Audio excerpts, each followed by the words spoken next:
Chapter 145. Jiang and I went straight to the cabin and took out a small account book from the book box like a thief.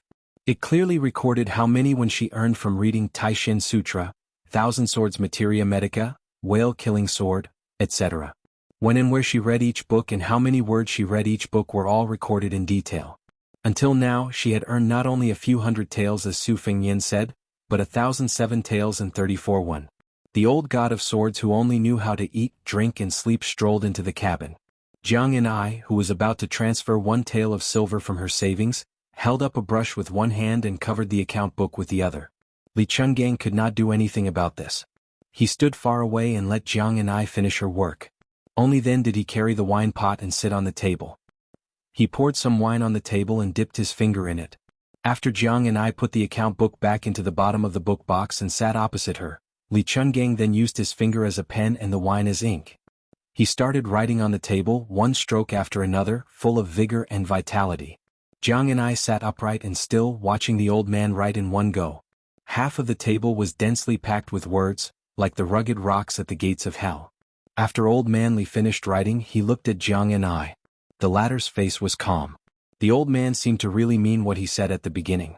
He did not expect the little girl to learn anything. He wiped his sleeves and started again. This time Li Chungang spoke. There are 3 main points in my wild grass. First, it has to be continuous and consistent. Second, it has to strive for thousands of layers. Finally, it has to be a word without fear, without emotion, without desire. Just like this wine, it can be wiped away without a trace.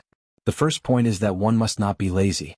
Even when he is drunk, there is not a single mistake in his cursive writing. There are rules. What? His daily work is enough to be meticulous. Every word is like waving a sword or a knife. One must not be careless. This old man's calligraphy has always been known as the swift snake walking snake. Looking at his words is like looking at a sword. The sword's edge is awe-inspiring. Li Chungang was talking excitedly when he saw Jiang and I yawning. The ship stopped and seemed to want to go ashore. The old man with a stomach full of frustration lowered his head and took a deep breath.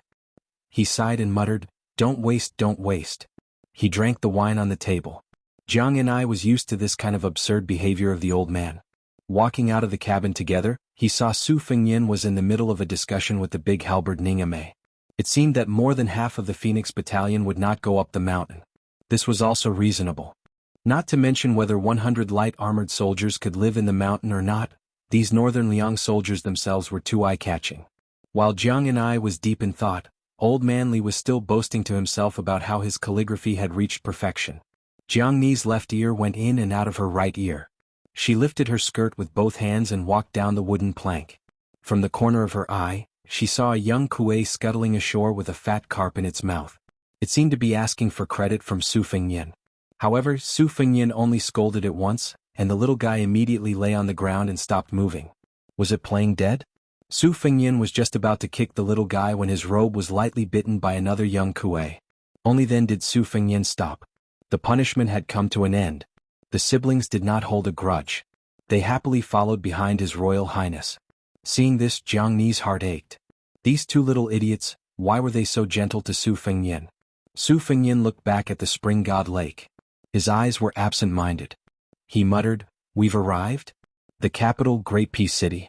In the early morning the sky was gray.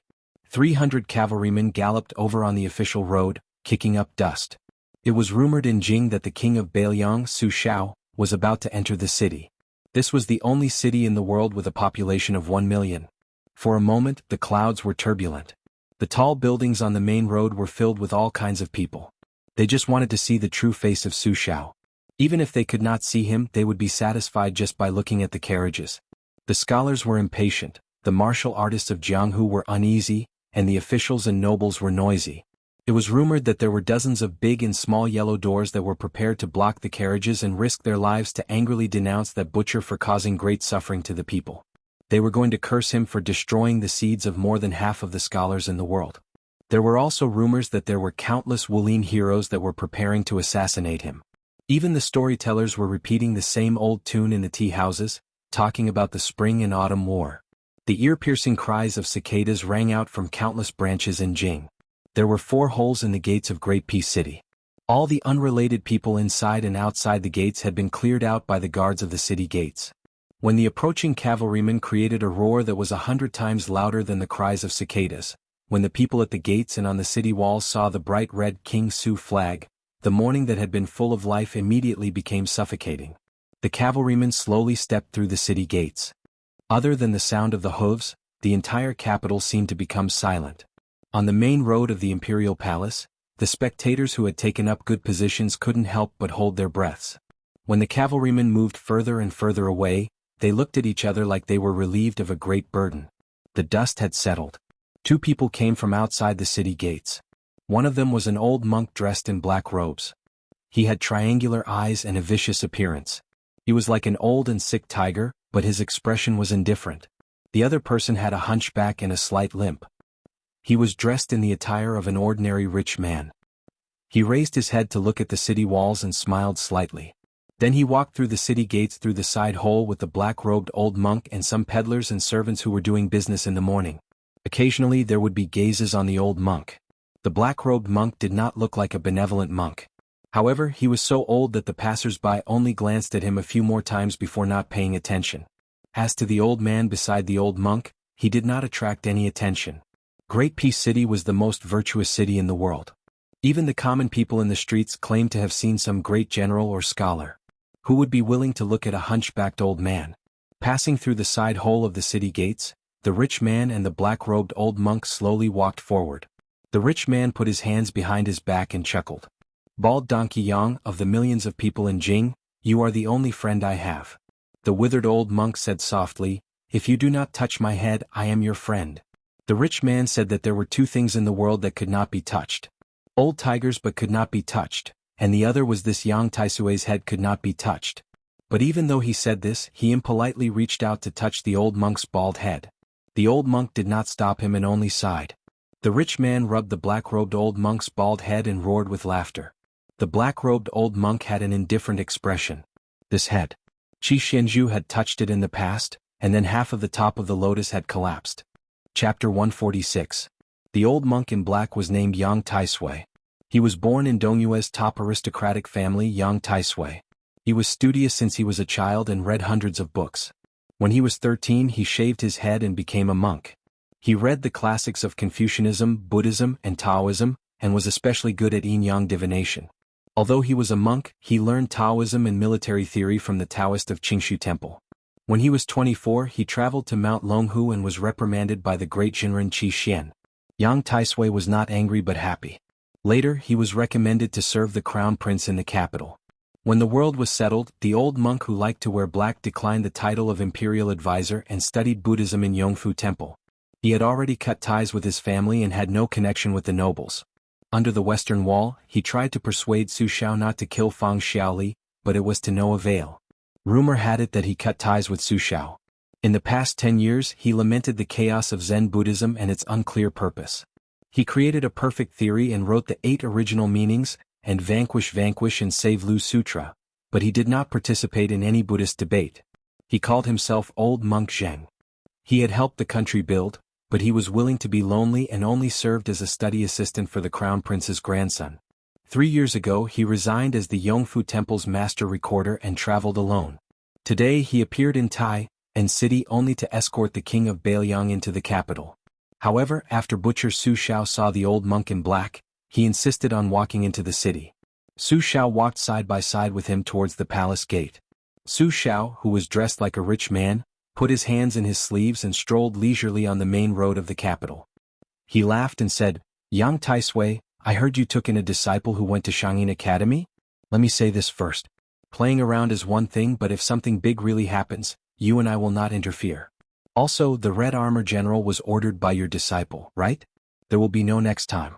I'm very curious. The Red Armor General was already skinned by your Bodhisattva disciple Han Diaosi. How come there are 5 more Red Armor General now? You old bald donkey, what kind of sinister plan are you planning? What? Are you still throwing a tantrum with me? You're just as petty as a woman. Isn't it just because I didn't promise you not to kill those 600 scholars back then? We've exchanged our lives for decades. Do you think you can just throw it away like that?" The black-robed monk said in an old-fashioned manner, "It's none of my business." Su Xiao squinted his eyes and looked at the capital that he had not seen for many years. He curled his lips and said, Tell me something. Is that kid the illegitimate child of that person? Otherwise, how could he have obtained the red armor from Han Diaoxi, and how could he have made Han Diaoxi, this human cat, become a submissive slave? The old monk frowned. He was already a ferocious god to begin with, but now he looked even more ferocious. He was awe-inspiring even without being angry. He walked through the crowded streets, but with the old monk leading the way no one could get close to him and Su Xiao. They were like fish in water. Su Xiao smiled and said, "Since Bald Donkey doesn't deny it, I'll take that as an answer." The black-robed old monk still did not explain or refute. His state of mind was as calm as an ancient well. Su Xiao joked, "Yang Taisui, oh Yang Taisui, sometimes I admire you. Being in the king's company is like being in the tiger's company. As long as you live for another 20 or 30 years, you'll have the hope of assisting the dragon for 3 more dynasties. Everyone will be happy to treat you like a bodhisattva. Look at Mount Longhu, in order to consolidate the position of the imperial advisor, they will do anything. There's an old guy who gave up 2 years of his lifespan and even went against the heavens to change his fate. You on the other hand don't do anything. Bald Donkey, when are you going to meet my eldest son, Fengyan?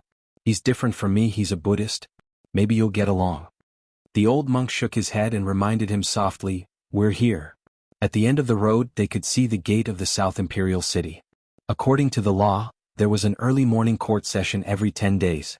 However, the morning court session had already begun and Su Xiao had arrived a little late. There were only carriages and servants outside the door. He did not see any dignitaries of the imperial court. This was the first gate of the imperial city. There were 3 watchtowers with huge eaves and ridges. On the left and right of the gate, there was a pair of white jade lion and dismount steels. On the gate there was a couplet written by the founding scholar, "The sun and moon are bright, the mountains and rivers are majestic." There were 110 corridors on the left and right of the gate. They were known as the 1,000-step corridors, connected to the eaves and ridges. They surrounded and protected the Baohe Palace, which was also known as the Golden Imperial Hall. The black-robed old monk Yang Taisui sighed and said, "You're going to attend court dressed like this?" Su Xiao smiled and said, "I'm going to change in the carriage. I didn't have the chance to wear it in Bailiang. I've been living like a prince these years and I've gained a lot of weight. I don't know if it fits. If I can't wear it, it'll be troublesome." The old monk had a rare expression of helplessness on his face. Chapter 147. Su Xiao laughed heartily and walked towards a carriage with only a few personal retainers of the prince's mansion left. Naturally, he could not bring the steel cavalry under the command of the prince's banner to the foot of the imperial city's wall. The black-clothed Yang Taisui did not move. He still stood 1,000 feet outside the door with a bleak expression. Back then he was still a monk who sought fame and achievements. Su Xiao had already led 600 black-armored soldiers out of Jianghu. He gave advice to the late emperor while Su Xiao was the emperor's vanguard. One was a scholar while the other was a warrior. They complemented each other well. At that time, the late emperor regarded the 2 of them as his right-hand men. They used to climb up to the Baohe Hall to drink together and talk about the chaotic world under the moonlight. Su Xiao did not study much, so he was always forced to recite poems. He was crude and vulgar and was laughed at every time. After he got drunk, he would wantonly lie down and it did not matter who was using whose arm as a pillow. The last time they met was when Su Xiao destroyed West Chu and returned to the capital to receive the title of Dezhu State. They only talked to each other, no longer as unscrupulous as before. After that, he no longer participated in politics and only talked about Zen and poetry. After that, he was instructed by the late emperor to drink farewell wine with Su Xiao. Only then did that beautiful woman enter the palace alone with a sword and a white gown. After that, he no longer had the face to see Su Xiao. Su Xiao was not far from the carriage when a carriage galloped towards him. The coachman was sweating profusely. Su Xiao waved his hand to signal Spear Immortal Wang Xiu's shitty Han Lao's Han, not to worry. He leaned to the side and barely dodged the hooves of 2 big horses. He only signaled a master from the prince's mansion to take a prepared outer robe from the carriage and prepare to wear it to the morning court. Su Xiao did not mind the carriage's collision. However, the coachman from the prince's mansion thought that the hunchbacked old man was an eyesore and thought that he was some blind servant of an official in the imperial court. The master in the carriage was already late for the morning court because he was unwell. The master kept urging him all the way, causing him to be scolded countless times. Of course his mood was extremely bad. In a fit of anger, he raised his whip and smashed the coachman. Su Xiao smiled and did not move. Han Lao's Han grabbed the whip, pulled the coachman down and stomped on his chest. With a crack, 2 ribs were broken. A middle-aged Confucian scholar wearing a fourth-rank Yunyan civil official's robe came down from the carriage. Seeing that his servant was in trouble, he flew into a rage. Looking at the unfamiliar old man, he did not care about his manners and cursed loudly. Generally, he was angrily scolding which servant dared to be so arrogant and commit such a crime outside the imperial city. He pointed at Su Zhao's nose and asked him to report the name of the official in his mansion. When he went to court later, he would personally impeach the emperor. This Confucian scholar was a fourth-rank Confucian, the same rank as the prefecture overseer. He was the son of the crown prince's left concubine and held a position in the eastern palace that made people jealous. Not only that, his father, Lu Binzhong, was the grand secretary of the Eastern Pavilion, an important official of two dynasties. In this dynasty, the most prestigious civil officials were the 3 halls and 3 pavilions. Although the Eastern Pavilion was at the bottom, the 3 halls and 3 pavilions were not full. Including the Wuying Palace, Wenhua Palace and Wenyuan Pavilion, there were only 4. Lu Binzhong as one of the 4 was an extraordinary honor. In addition, his brother Lu Tiran was the Yinqing Guanglu Daifu.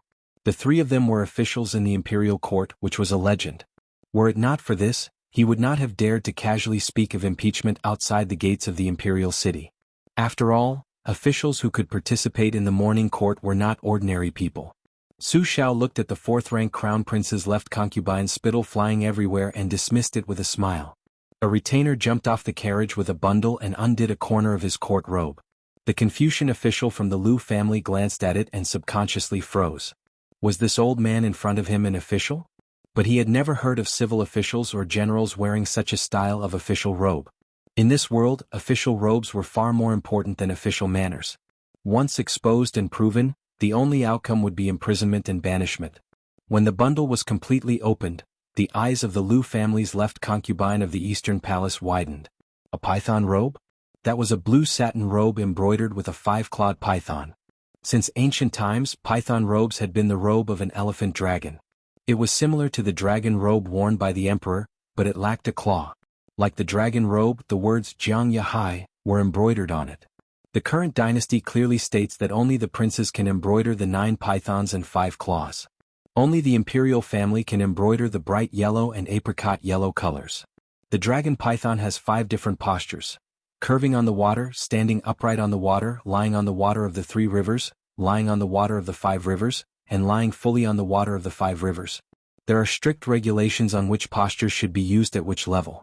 The man surnamed Lu watched the old man put on the embroidered robe with the help of the servants and swallowed his saliva.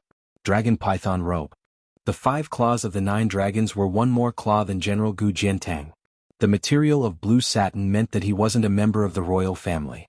Was he a prince with a different surname? Counting with one's fingers, how many kings with different surnames were there in the dynasty? The old man was wearing a python robe that was unique in the entire dynasty. It was clear that he was going to attend the imperial court. What was more, other than wearing this terrifying python robe, he was also holding a saber. Who could carry a sword to court? Even if Lu was an idiot, he would know who the old man in front of him was. The king of Bailiang Su Xiao. After the hunchbacked old man put on the extravagant python robe and carried the Bailiang saber, he walked straight to the southern gate of the imperial city. The left concubine's son knelt on the ground with a thud. He no longer had any thoughts of attending the imperial court. He just kowtowed there with all his might, leaving a pool of blood on the stone floor. Su Xiao, wearing a python robe, walked into the imperial city. The opening of the city gate was a little dim. After walking out, Ren Tu blocked the warm sunlight and squinted at the great hall in the distance. The 2 rows of officers in front and behind him all knelt on the ground. The eunuchs all acted as if they were facing a great enemy and yelled at the top of their lungs, "The king of Bailiang enters the palace." The hunchbacked old man limped forward slowly, as if he didn't care that there was the emperor, Grand Secretary Zhang Julu, General Gu Jiantang, and all the civil and military officials waiting there. He silently counted his steps and finally walked up the steps. Looking back at the city gate, he smiled and muttered to himself, "I'm old." Chapter 148. The person playing host on Mount Lao was a former Bailiang army officer. His military exploits were not prominent, but after entering the business world, he began to soar and become the richest in the province. Even those 10-generation aristocratic families could not compare to him. He was known for his extravagant lifestyle. He once competed with a person with an imperial merchant background in the province in terms of wealth and attracted countless curses. His saliva was comparable to half of the spring god lake. This old soldier who had led Su Zhao's horse in the past was not conspicuous at first glance. He was dressed like an ordinary person and did not have any arrogance to speak of. When he saw His Royal Highness, his eyes filled with tears and he knelt on the flat ground of the ferry. No matter how Su Fengnian supported him, he was unwilling to get up. He just knelt on the ground and sobbed. Behind him, his wife and family members were dumbfounded. Su Fengnian knew the inside story. This old man surnamed Wang was not only admiring of the king of Beiliang, but he also revered the Wang Fei from the bottom of his heart. He was one of the lucky few old soldiers in the Beiliang army who had personally seen His Royal Highness draw his blade at a young age. Although he was called a little soldier leading a horse, the Su family did not view him as a servant. The people who came from the Beiliang army had two extremes. They either struggled at the bottom and had a headache over the basic necessities, or they had a high position and wealth that was truly unattainable. This had to do with the dynasty's complex psychology of the Beiliang army. It was mixed with fear and jealousy, so there was a lot of rejection. This caused those who were labeled as part of the Beiliang army to hold back their resentment after losing the protection of the Iron Cavalry. It was not easy for them to put in more blood and sweat and finally achieve success. Often, their family, business, and politics would be especially cruel and ruthless. Wang Linquan, who was kneeling in front of Su Fengnian, was an example. In the Wang family, the family law was far more important than the national law. Governing the family was like governing an army. There was once a daughter-in-law who spoke carelessly and was directly kicked out of the family by Wang Linquan, regardless of the aristocratic family behind the daughter-in-law. Even her son was dragged to the ancestral hall to be whipped. Therefore, when the members of the Wang family saw the temperamental and shrewd head of the family kneeling in front of a young master, they were all scared out of their wits. The king of Beiliang and His Royal Highness would rest at Mount Mao midway during their travels. Naturally, only the local snake king of Mount Mao, Lin Quan, knew about this. All of this was secretly arranged by Lu Qiuer, and there was no room for error. Su Fengnian looked up at a huge jade guanyin holding a vase at the peak of Mount Mao. It was said that Wang Linquan spent millions of silver taels and took 10 years to build it. This guanyin in the pure vase stepped on a yellow dragon and had the glare of a Vajra bodhisattva. Wang Linquan finally stood up and wiped away the tears on his face. He bowed and led the way for His Royal Highness. His posture was the same as when he led the horse for Su Xiao. Today, even if Wang Linquan was rich, he would never forget his roots. Wang Linquan saw that His Royal Highness kept looking at the guanyin statue at the peak of the mountain. He said softly, "Your Highness, the spring lake is strange. For thousands of years, on the second day of the second month, there would be a thick column of water shooting up into the sky. That day no one would dare to swim in the lake, so it was called the dragon raises its head. It was said that there was a dragon trapped at the bottom of the lake who was punished by the heavens for secretly making rain in Jiangnan. It deserved to be punished for 1,000 years. This dragon was not satisfied with the confinement of the heavenly court, so it purposely stirred up trouble on that day. That is why we all call that day the dragon raises its head. However, after all, the spring equinox did not cause any disturbances in the lake." Su Fengnian smiled. On the second day of the second month, the horned mansion appears. The eastern azure dragon first reveals its lofty appearance. That is when the dragon raises its head. Therefore, there is a saying in ancient books that dragons ascend to the heavens during the spring equinox. Your Highness is knowledgeable. Wang Linquan, who was rich, praised from the bottom of his heart. He was not flattering him. The status of merchants in the dynasty was not high, but at Wang Linquan's level, even if he sat at the same banquet as the prefecture overseer, there was no need for him to bow and scrape. Wang Linquan was known for his seriousness and vengeance. It was as difficult to ask him to sing praises of virtue as it was to ask him to be compassionate. As a result, once he praised someone, whether it was a scholar who had written a splendid essay or an official who cared about the people, they would all be overjoyed and very confident. "So similar," Su Fengnian said softly. "Aren't you afraid that there will be gossip in the imperial court? That it will affect your business? Earning 1 million or 10 million makes no difference to this lowly one. My children and grandchildren will have their own fortune. Since I can already provide for them to live without worry, this lowly one has no shame to my ancestors," Wang Linquan said with a smile. "You are rather open-minded." Su Fengnian retracted his gaze and teased. "It's all superficial knowledge that I learned from the great general and Wang Fei. I can't live up to your Highness's open-mindedness." Wang Linquan's face was full of shame. The courtyard of the Wang family residence was deep, with pavilions and terraces, small bridges and flowing water.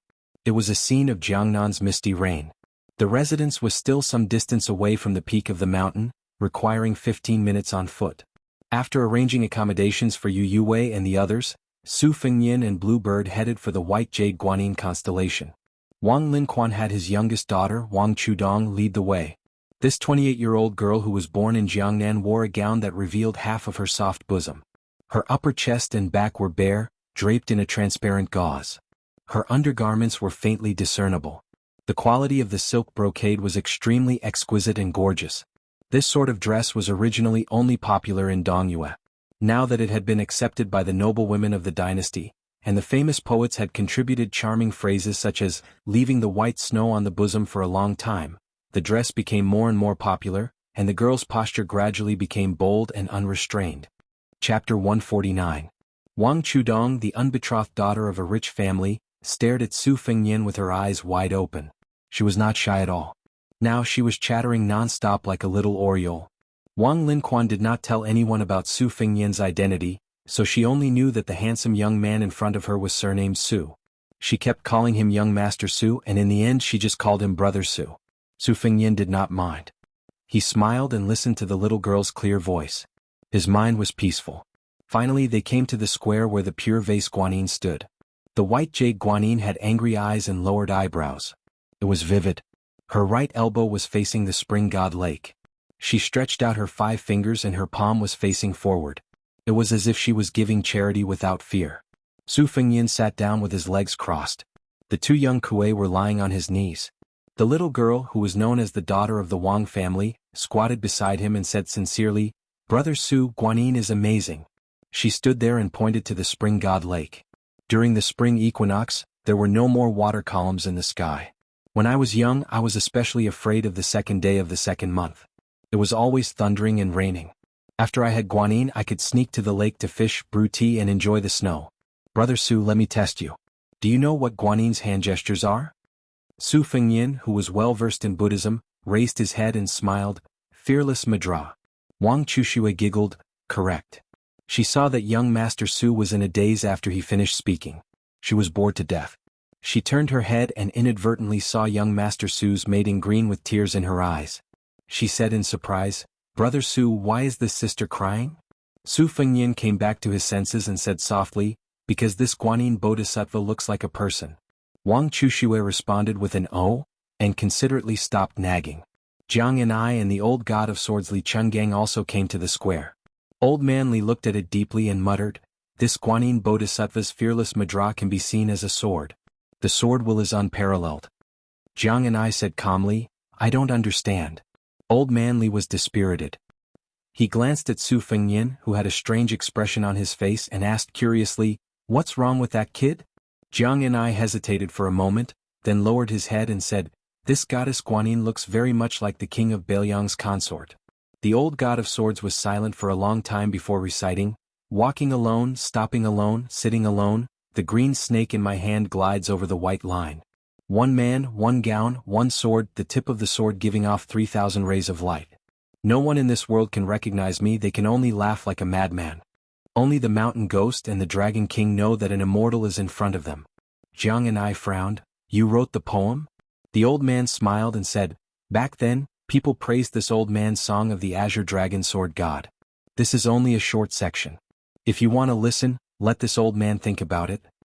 Jiang and I said unhappily, "Don't think about it. I don't want to hear it." Wang Linquan had mobilized a large force to prepare a sumptuous banquet and personally came to invite His Highness Shitzi back to his residence. Even the northern Liang light cavalry on the 3 large ships were not left behind. The female servants carrying the food boxes came in an endless stream, smoothly delivering them to His Highness. Su Fengnian left the mountaintop. At the dining table, he was especially full of praise for the spring god lake's specialty, stewed black chicken and turtle. The black chicken from Mount Mao was reared in the mountains. There were many herbs in Mount Mao, so the meat had a medicinal fragrance. Its skin, flesh, bones and mouth were all black. The turtle was the specialty of the spring god lake. It had to be over 100 years old. The turtle's shell was buried at the bottom of the lake all year round. Only those that grew an inch of green whiskers could be considered to have lived for 100 years. It was slowly stewed with the black chicken until the turtle's shell was tender. It was no wonder that the scholars and refined scholars highly praised it. After eating heartily, they praised it. "You can't throw away the spring god, but half of it is this soup." Wiping away the grease on his mouth, Su Fengyan ate the most comfortable meal since he left Beiliang. He was finally full. In private, he asked Wang Linquan for the geography of his province. At dusk, he was enjoying the cool breeze in the courtyard.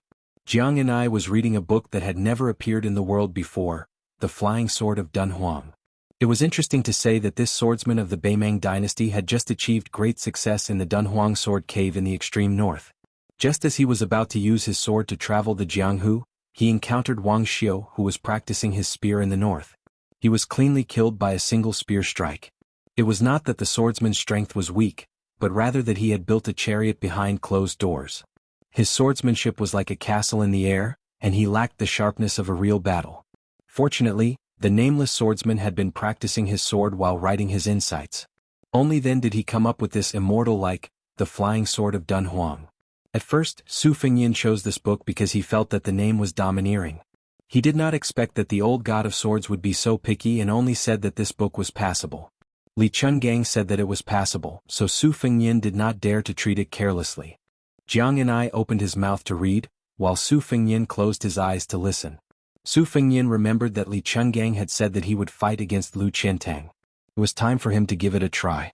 He did not want to learn from the swordsman who wrote The Flying Sword of Dunhuang, and die prematurely just after entering the Jianghu. Why would Su Fengyan risk injury to go to sword maniac Wang Xiaoping's purple bamboo forest to ask for a beating when he was practicing his blade on Mount Wudong?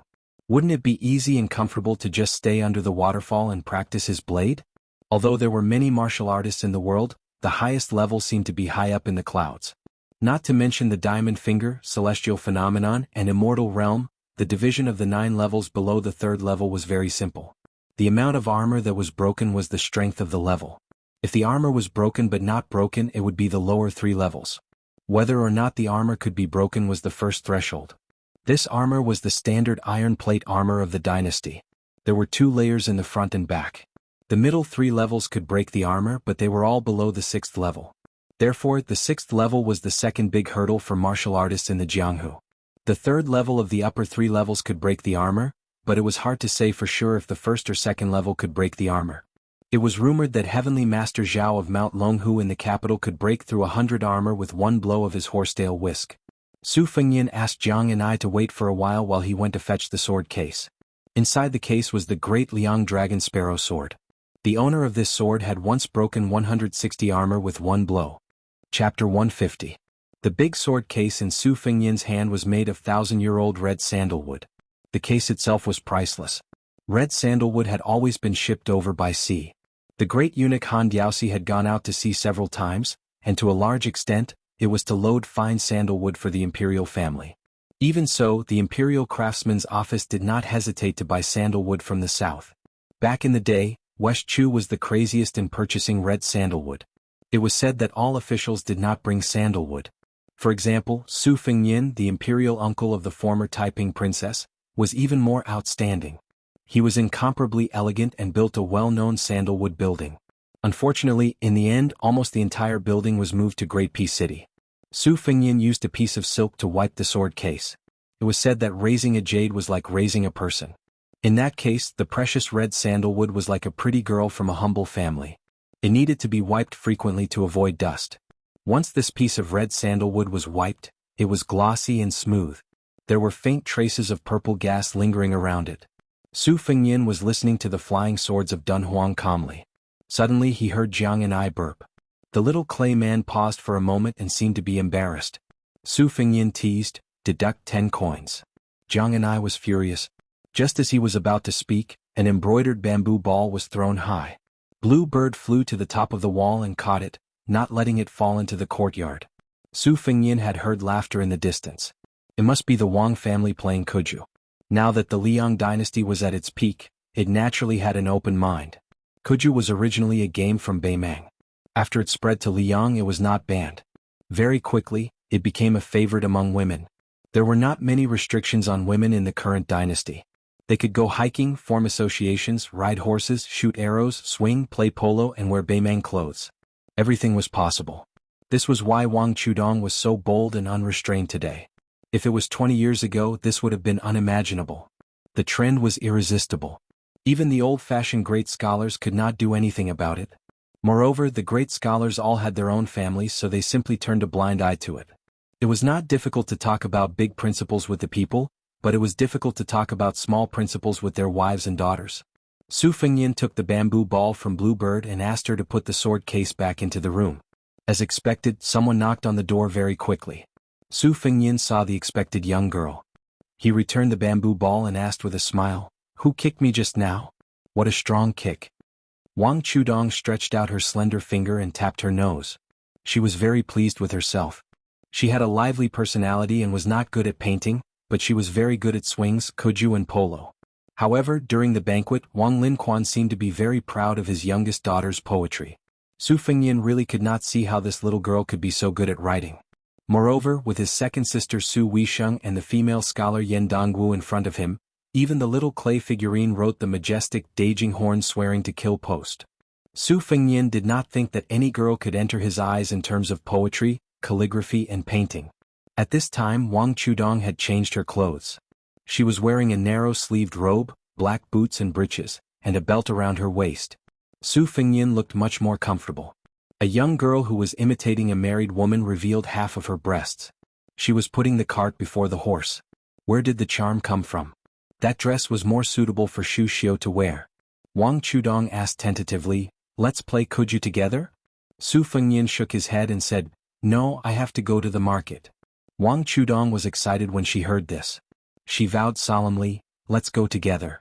I will bargain." Su Fengyan dismissed it with a smile. He let Bluebird call Yu Yue and the others. He then threw a glance at Jiang and I. The latter hesitated for a moment, but still decided to follow. She was unfamiliar with the place and the people. The main thing was that she did not have any concept of money. She really did not know what 1 silver could do. In the group, other than Su Fengyan and Bluebird who was like his shadow, there was also Jiang and I and Li Chungang, the 3 retainers, Lu Yangshu and Ningame who had taken off his heavy armor and put on casual clothes. The bow-shaped iron halberd was also placed on the boat. Wang Chudong was kicking the bamboo ball along the way. Her movements were skillful and nimble. Her figure was like a swallow. It was very beautiful. When they arrived at the slightly deserted market, Su Fengyan did not expect that there would be a Qingfu silk shop on Laoshan Island. It was just nice to buy some clothes for Yu Yue and some dispensable rouge and face powder. Su Fengyan was generous and did not give Wang Chudong a chance to bargain. The little girl was unhappy. There was a lakeside tea house in the market with an excellent view. The water vapor of the spring god lake was rising and the fog was lingering. It was originally an excellent place to produce good tea, but it was only in recent years that the spring god tea became a tribute. Su Fengyan and Wang Chudong went to the top floor. Jiang and I and Old Man Li were still wandering around the market. Yu Yue and Shu Xiu were shopping together. In the end, only he and the Wang family's daughter were seated. Ningame, Lu Qiantang and Yang Qingfeng formed a triangle. There were no tea guests upstairs, so it was unusually quiet. The owner of the tea house obviously recognized Su Fengyan and directly took out the best spring god tea. Wang Chudong volunteered to make tea for Su Fengyan. Her technique was mysterious, and her every movement was full of the style of a master. This made Su Fengyan have a whole new level of respect for her. The tea leaves that were picked before the Qingming festival curled up like a green conch or a sparrow's tongue. There was a layer of even fine white fluff on the edge. The green tea was gently poured into the water, like the bottom of a lake in spring. Su Fengyan waited patiently. The little girl's tea was very pleasing to the eye. After Wang Chudong offered a cup of tea with both hands, she said seriously, "Generally, when the tea leaves are drunk for a few times, the fragrance will gradually fade. However, the spring god tea will gradually become better.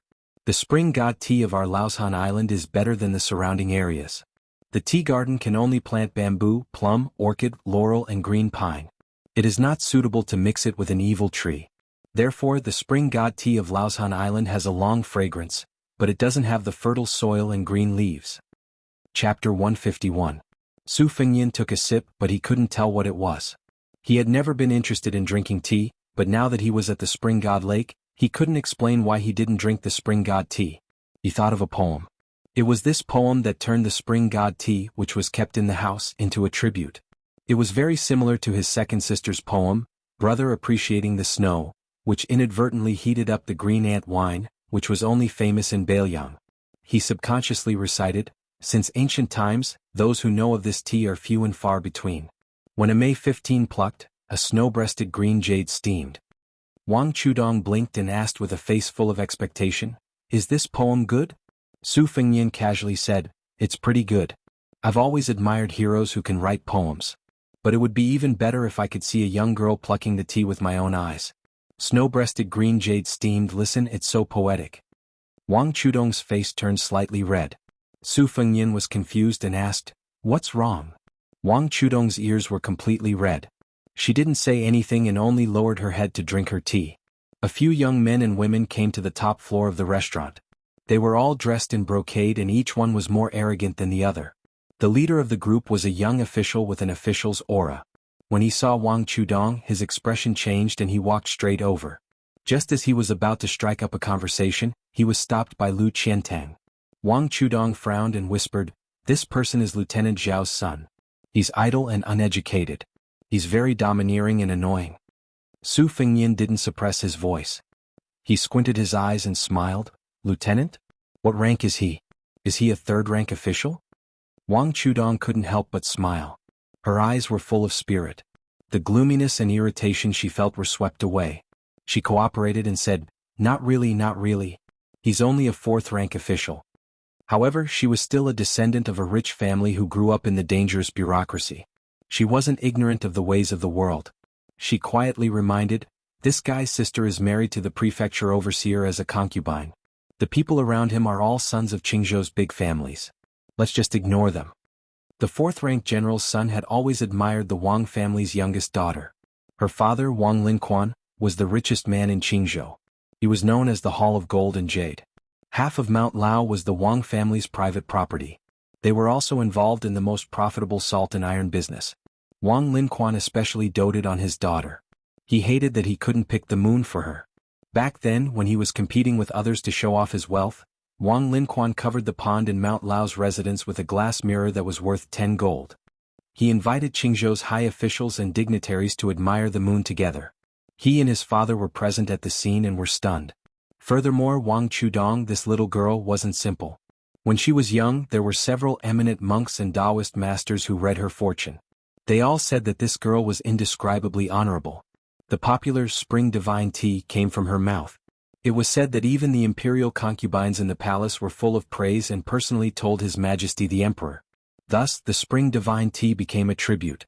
The dandy surnamed Zhao, who relied on his elder sister to enter the Dragon Gate and was able to do whatever he wanted in Qingzhou, saw LV Qiantang's evil dog blocking his way. Although this young master who was used to wearing fine clothes and riding a horse had a sword at his waist, the sword was only for decoration. Secondly, the guy who could drink tea with Wang Chudong most likely had a good background.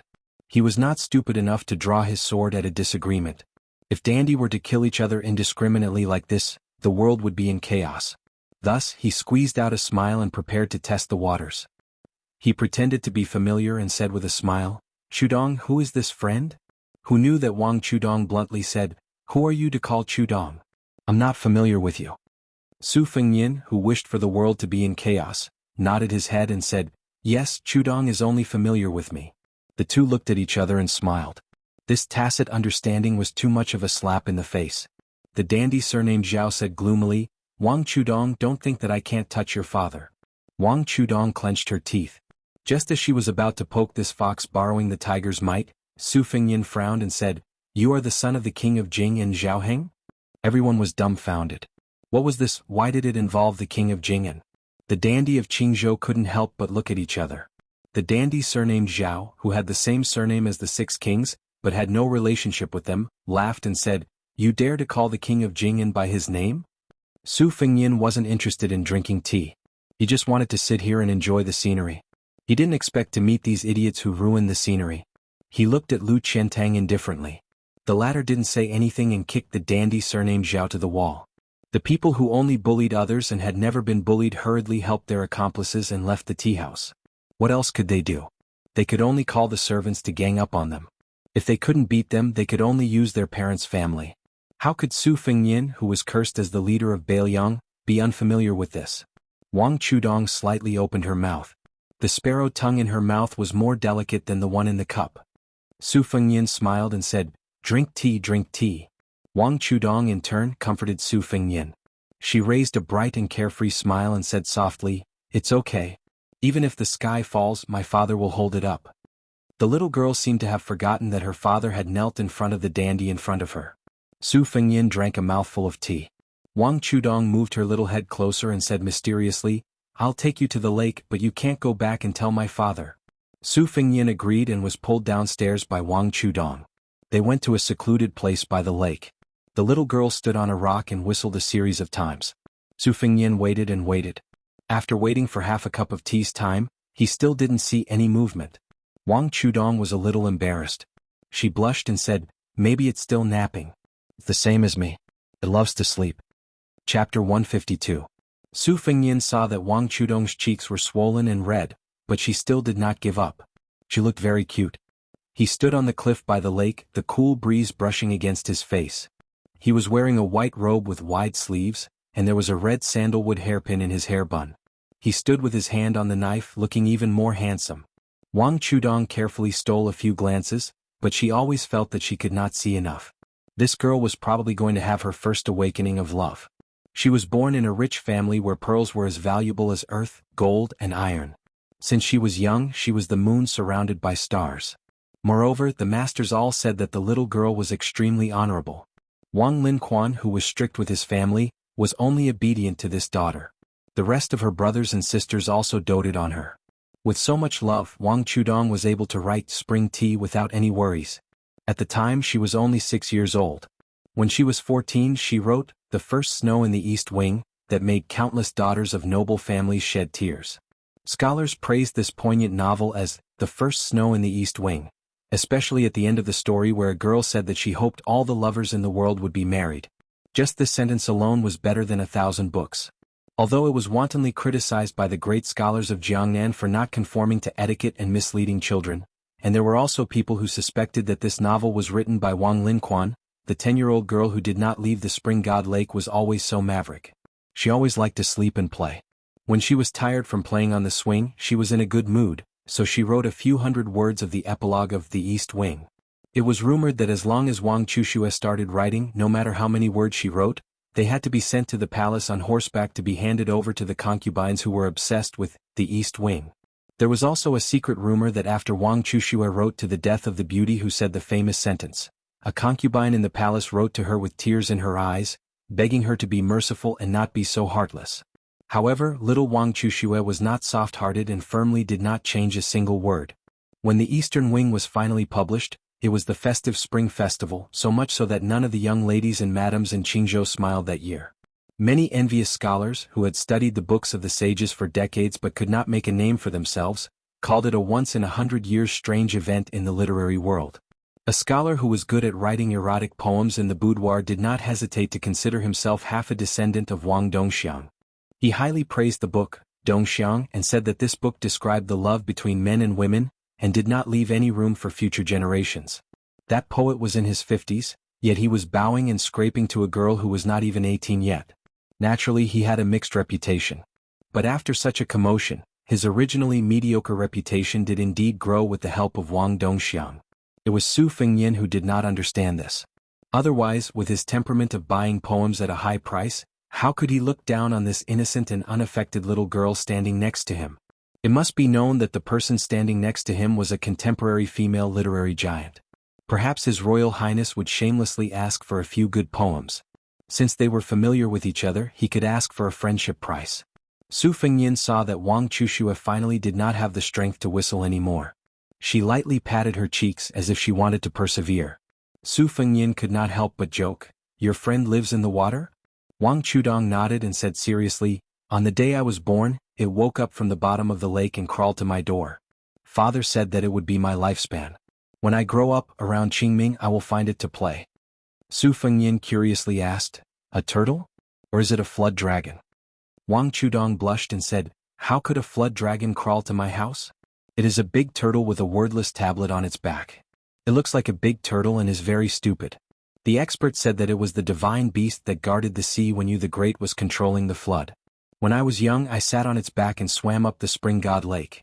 When it was happy, it would dive into the water and almost drown me. Su Fengnian was shocked and said, Wang Chuxue, not bad. I didn't know that you were so talented. I used to know a Taoist priest who rode a green ox on Mount Wudong. You're even better. You're already riding a big turtle. Wang Chudong smiled and revealed a pair of small canine teeth. She was obviously very proud, but pretended to be modest and said, It's just so. The waves suddenly splashed and a huge monster appeared on the lake. Its shell was 20 feet wide and it carried a big tablet. In Shuo Wenjiezi, it was recorded that the turtle was the biggest of the beetles. Su Fengnian carefully read a brief introduction to the scenery of Shenzhou and Qianlu Xiu because of the snow-white spear falcon. The latter's dragon breeding chapter had a detailed description of the turtle.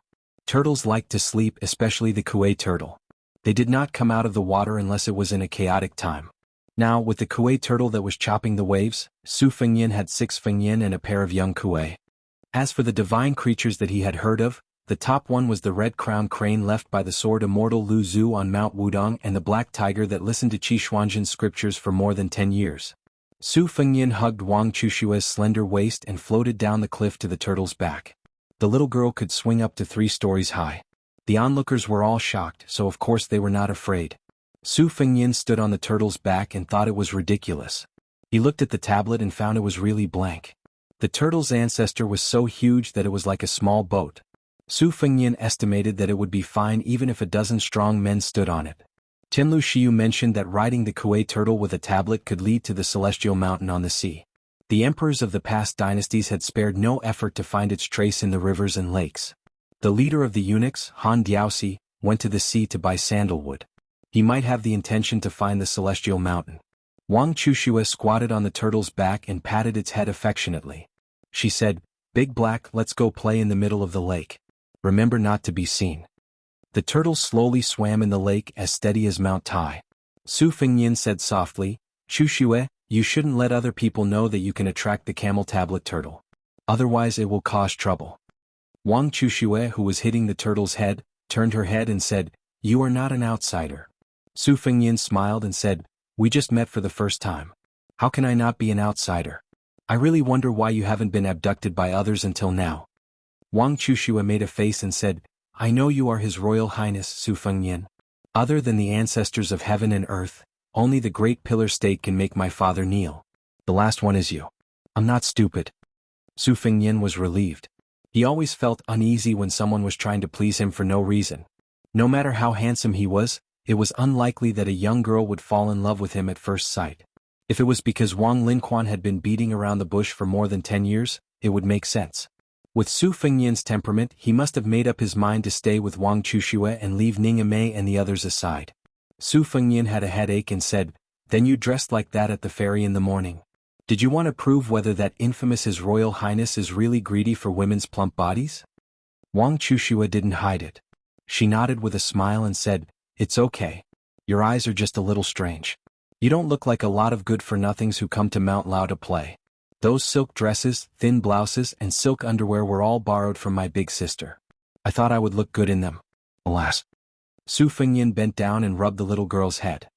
He comforted her and said, They are ugly, but when you grow up, you will look good in them. Wang Chushue, who was squatting, said with a bitter face, I won't grow tall. Su Fengnian laughed and took 2 steps back. He leaned against the stone tablet and felt a chill on his back. He placed the embroidered winter spring thunder on his knees and looked at the night view of the lake. The 800-mile-long spring god lake seemed peaceful now, but it was hard to imagine that it was full of smoke and fire in the past. Some people were heroic with their feathered fans and silk headscarves, while some were dejected and defeated dogs. One could reach the ghost town of Xiangfan by boat on the lake. Who was the 36,050 grand ritual of the cycle 4. The court only heard of the king laughing when he won, and never heard of the defeated crying. Take the girl's father, Wang Linquan, for example. If he didn't have a treasure bowl in his hand, no one would have bothered to find out that Wang Linquan was the one who led Su Zhao's horse. It was interesting to say that few people in the Beiliang army had a good ending, but those who led the horse for the butcher were mostly rich and powerful. While Su Fengnian was lost in his reverie, Wang Chushue had finished fooling around with the big turtle, so she sat facing His Highness in a daze. They sat opposite each other. He had a pair of knives on his knees and she, who was only 28 years old, wrote First Snow in the Eastern Wing, with a brush and a knife. Su Fengyin, who lived in northern Liang and had never heard of the Eastern Wing and the Little Prince's Eastern Wing, naturally didn't know that the character of the desolate woman in the book was the girl in front of him. Su Fengyin suddenly asked, Wang Chuxue, since you are friends with the big turtle, why didn't you hold back when you were eating the black chicken stewed with turtle? I saw that you ate the most happily at the table. Chapter 153.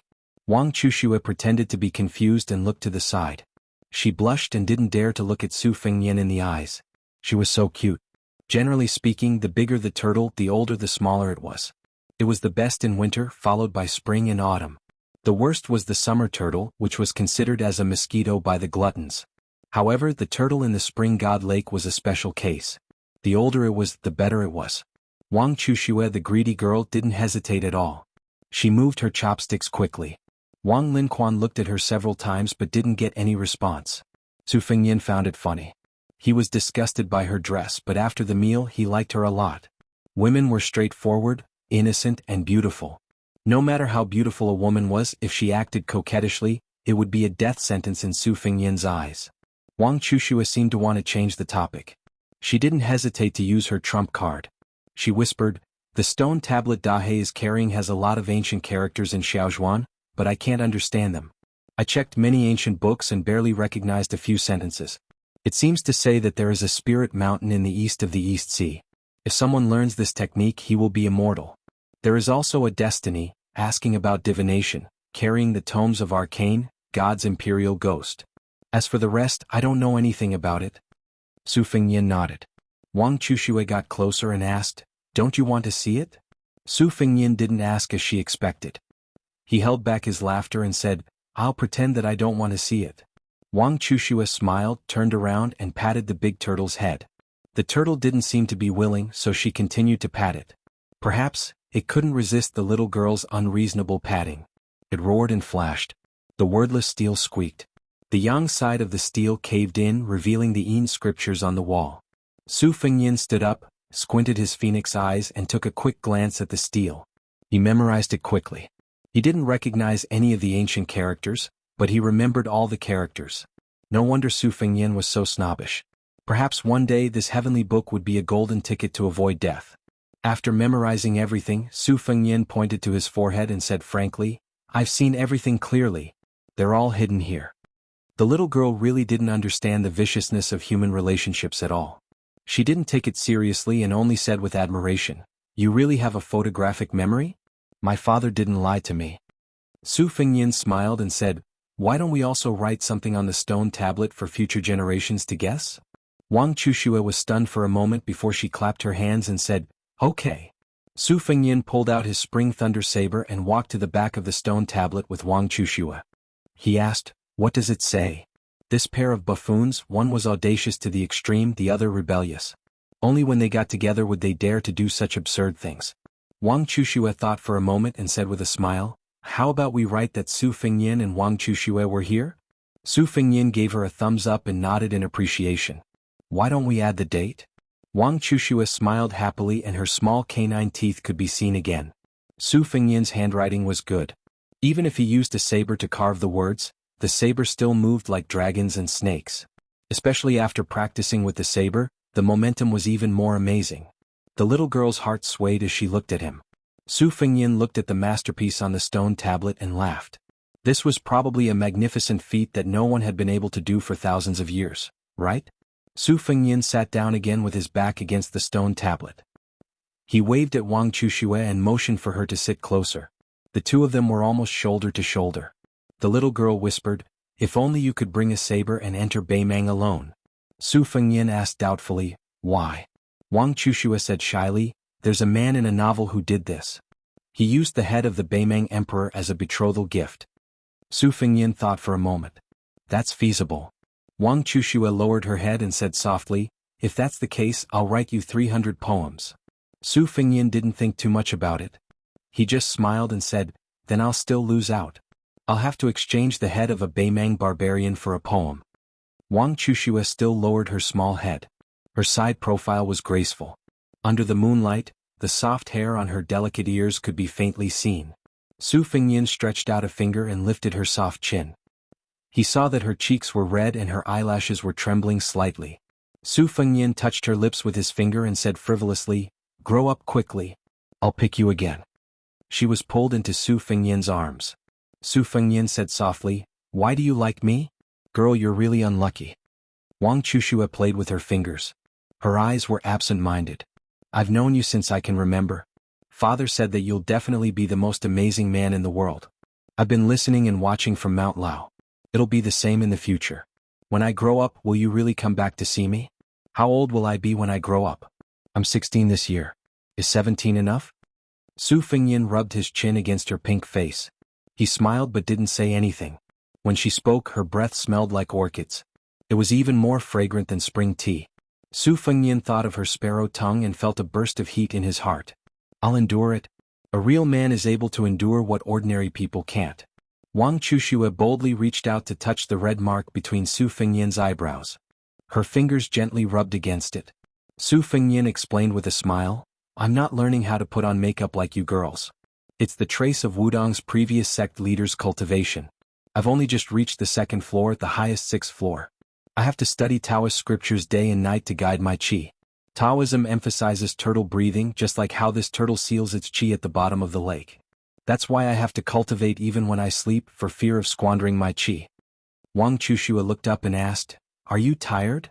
Su Fengnian smiled. "There's nothing to be tired about. It's natural to get used to it. I hope that when I travel in the future, I don't have to bring a large group of retainers to save my life. As for going to Beimang alone like you said, I'll have to practice my knife even more." Wang Chushua shook her head. "Don't go. I'm just kidding. It's dangerous." Su Fengnian held Wang Chushua's face with both hands and lowered his head to kiss her mouth greedily and wantonly. The sparrow tongue was soft and sweet. Wang Chushua's eyes widened. He obviously didn't know anything about relationships. He wasn't the Wang Dongxiang who could write the first book about scholars and beauties. After Su Fengnian raised his head again, she slowly closed her eyes. Su Fengnian smiled. "From today onwards, you're my woman. In the future, if you talk to any scholar or talent, I'll spank you." Wang Chushua didn't move in his arms. She only said softly, "Kiss me again." Su Fengnian shook his head.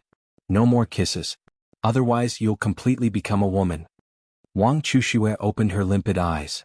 She seemed to understand. On the banks of the Swallow River, an exaggeratedly large black and white cat sprinted out of the forest and rushed straight into the river. However, when it reached the riverbank, it suddenly stopped, and a young girl riding on the big cat was almost thrown into the river. The girl riding the cat was carrying a huge golden flower. This flower was originally called Yizhang chrysanthemum. It bloomed towards the sun and was also known as the sunflower.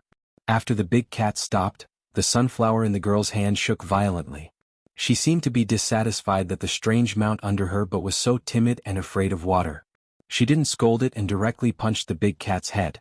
The big cat, who was afraid of water to a certain extent, shook its head and pitifully looked at its owner who brought it from Shishu to Bailiang and raised it from a kitten to a big cat. The girl punched again. Although her body was thin and weak, her punch was powerful. It hit the big cat's head with a bang. She jumped off the big cat's back and came behind its butt as if she wanted to kick it into the Swallow River. The big cat whimpered and ran away. It didn't run far. After running a short distance, it squatted on the ground, charmingly naive.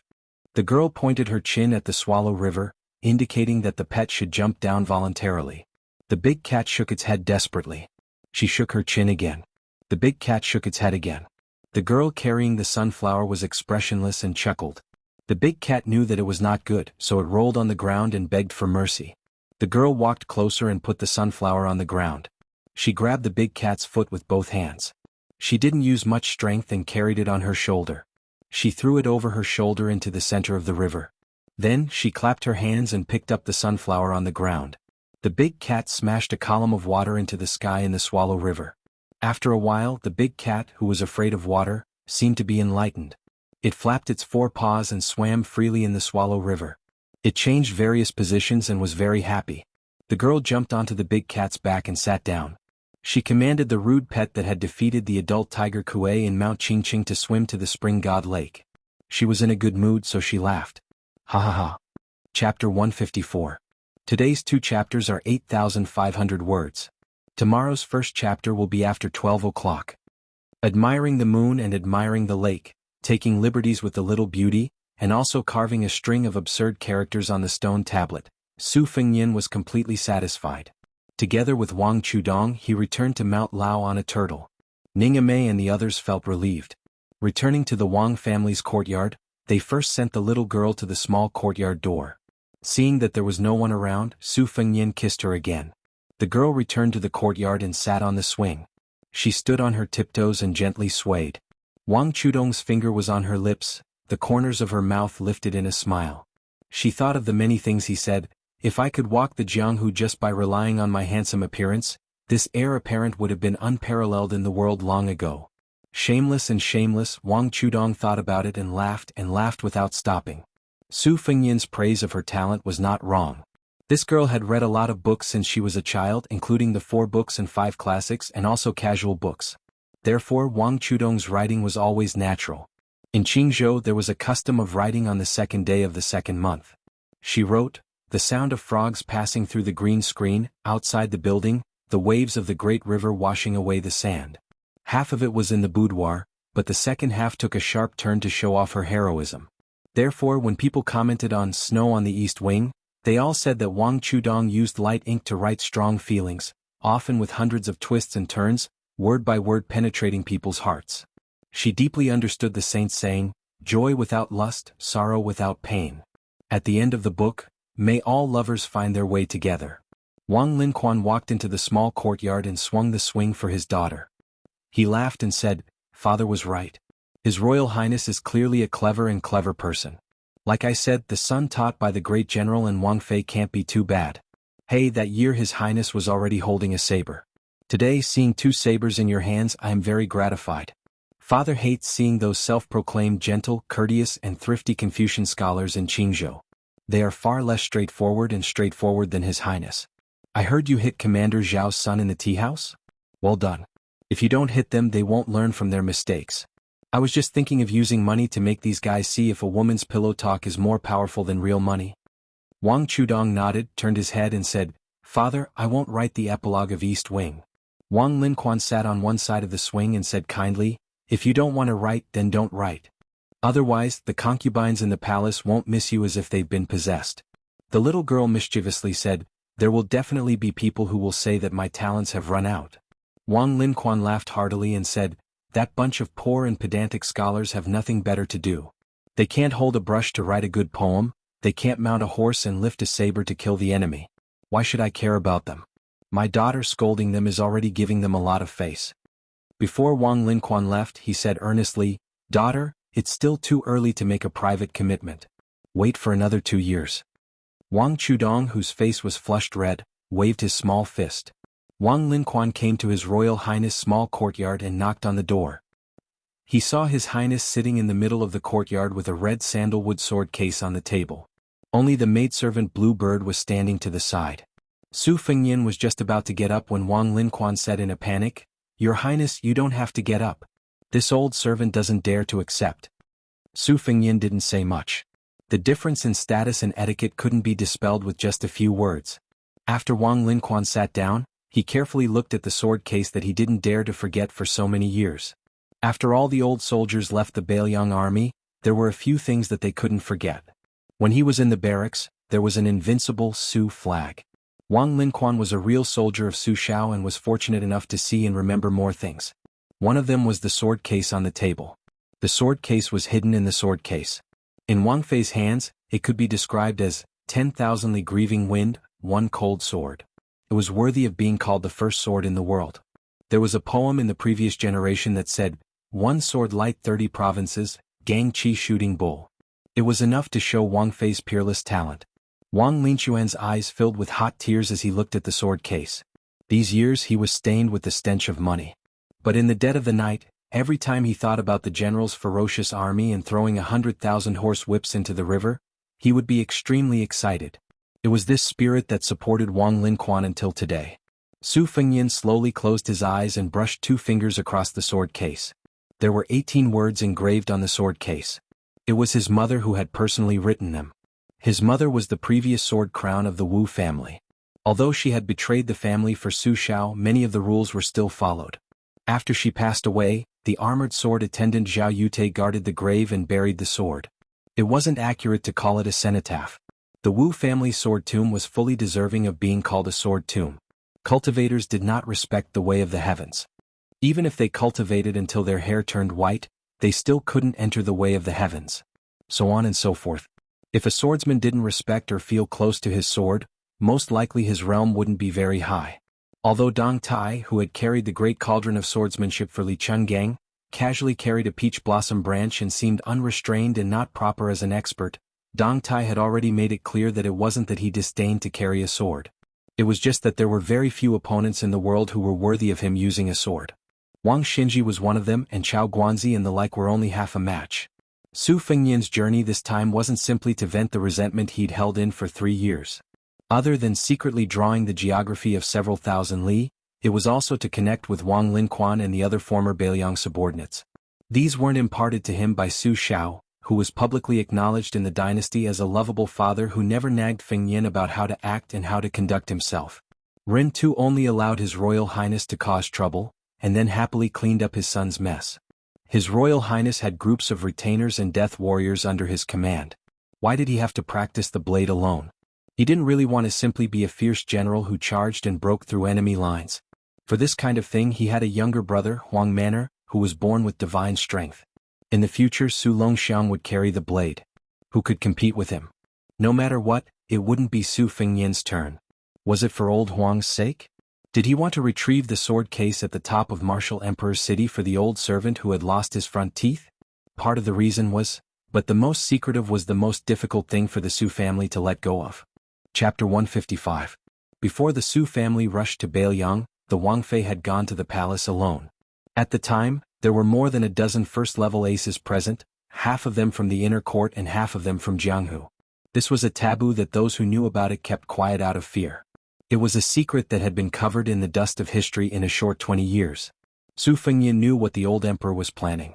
If Su Xiao did not have a son, so what if he was also the king of Beiliang? Su Fengnian didn't even need to be reminded of such a clumsy emperor's scheme. The 300,000 steel cavalrymen would eventually become the property of the imperial family in the future. As for the hidden aces of Jianghu, most of them had their families destroyed when the Su family rode their horses into Jianghu. Or they were the ancestors of the 10 great clans who wanted to avenge their country and family. They had dealt a fatal blow to Su Xiao when he was at his peak. Was there a better way to vent their hatred? However, they had not expected that the pregnant Wangfei would go from being a sword in the mortal world to being a sword in the mortal world. When a martial artist surpassed heavenly phenomenon and became a swordsman on land, he could no longer be measured by common sense. In the long run, both sides had suffered great losses in that battle. There was no winner. The Beiliang cavalry, who had been loyal to the dynasty, had formed an irreparable gap with the court. The Wangfei had fallen ill and died young. Su Fengnian had a book of life and death. It recorded the names of the dozen people who had appeared in the palace that day. 1/3 of them had died suddenly, none of them from old age. Su Fengnian was already 30 years old. In the future he would want to kill these people with his own hands. Even if he could not do it in his lifetime, it was better than doing nothing. Su Xiao had not hesitated to become enemies with the entire Jianghu for the sake of the court's 100 years of prosperity. Su Fengnian wanted to flatten this Jianghu even more than Su Xiao. There were always some things that did not need to be explained. Su Xiao could bring him 20 years of stability. When he went out, he would be escorted by armored cavalry, and there were even death warriors in the open and in the dark. However, Su Xiao would also grow old one day. Su Xiao's heart was built by fighting for the country. Su Fengnian wanted to fight for the Su family and take over the Beiliang cavalry. This was not a small matter. Beiliang valued military service and revered martial arts. If he really listened to his second sister Su Weisheng and wholeheartedly took over the army, Su Fengnian did not have the confidence. Su Fengnian had been asking himself all these years, without Su Xiao, what was he? Su Fengnian subconsciously tightened his grip on his swords and exhaled a long breath. Wang Linquan recalled the past and said with emotion, when the great general pacified Western Shu, military advisor Zhao was only 10 li away from the imperial city of Western Shu. Unfortunately, he died of illness. The great general led the army to break the river to comfort military advisor Zhao's soul in heaven. Who in Western Shu would not be afraid? Su Fengnian said in a low voice, the Beiliang cavalry can only fight to the death. Wang Linquan nodded. Only fight to the death. The art of war was deceitful, but Su Xiao did the opposite. No matter how aggressive his army was, the Beiliang cavalry could only fight to the death. Su Fengyan smiled. Su Zhao's visit to the capital to meet the emperor will most likely create a mess in the capital. Wang Linquan kept quiet and did not dare to speak. Su Fengyan did not mind telling this old soldier some family matters that would cause a huge uproar. Wang Linquan dared to kneel and cry at the dock in front of countless eyes. If Su Fengyan did not even have this much magnanimity, he would not be able to take over Su Zhao's horsewhip in the future. He did not even need to wander around Jianghu. It would be better for him to go back and hide in Beiliang Palace. He signaled Bluebird to bring some wine and said, "Uncle Wang, we are all family. Let's not talk about being strangers. When I came to Mount Lao this time, you openly displayed the attitude of an old subordinate of Beiliang. You are destined to be targeted by many people in Qingzhou and even the imperial court. I will tell Chu Lushan to keep an eye out for you. If things really get out of hand, I will let Su Xiao speak. I don't believe that the king of Jing and Zhao Heng, who was whacked by Su Xiao on the head with a horsewhip, will dare to offend him. As for Su Xiao coming to the capital, I guess he is going to ask for a clear result of my hereditary succession, to ensure that in the future I will be able to wear a large yellow satin boa robe that will not lose to his court robes." Hereditary succession. When Wang Linquan, who usually looked old and dim-sighted, heard this, his eyes immediately lit up. Beiliang's 300,000 cavalrymen, as well as all the old subordinates scattered across the dynasty, who would not be worried about this. The meaning of the word hereditary was clear. It meant that one would inherit one's father's title, salary and land. If one did not inherit it, then it would be a question and it would not be changed or abolished. This was because even the vassal kings of the imperial family, other than the king of Yanxi and the king of Guangling who had great military achievements, were treated as special cases. According to the vassal clan law, all of them had to be inherited according to their seniority. For example, the king of Jing and Zhao Heng's son, without great military achievements, could only inherit the title of a lower-level prince. Once Su Fengyan was recognized as hereditary by the imperial court, he would still be the king of Beiliang. This was why there was the large yellow satin boa robe. Only the 9 and 5 Supreme Sovereign and the 9 Dragons 5 Claws could be considered an imperial yellow robe. Su Fengyan did not mind wearing the boa robe to trample the Jianghu. He just wanted to anger, scare and beat those bastards to death. Wang Linquan only felt satisfied. At this moment, Bluebird brought over some good wine. The old man drank a cup and wiped his mouth with a smile. Now, no one in Beiliang will dare to be dissatisfied. Su Fengyan drank all the wine in his cup and said self-deprecatingly, "But I only have the ability to break through 6 ranks with one blade. I really can't show it." Wang Linquan said disapprovingly, "His Royal Highness is a genius. If he really wants to practice the blade, he can easily become a first-rank expert." Su Fengyan joked, "Uncle Wang, you say it so easily, but it really is not easy for me to practice the blade." Wang Linquan only cared about smiling. He silently said, "Uncle Wang," a few times in his heart. This was even more heartwarming than the wine in his stomach. Wang Linquan suddenly said with a regretful expression, "My 2 sons are useless. They only know how to study. They won't be able to lead your highness' horse." Su Fengyan shook his head and said, "It doesn't make sense." Wang Linquan refuted his royal highness for the first time.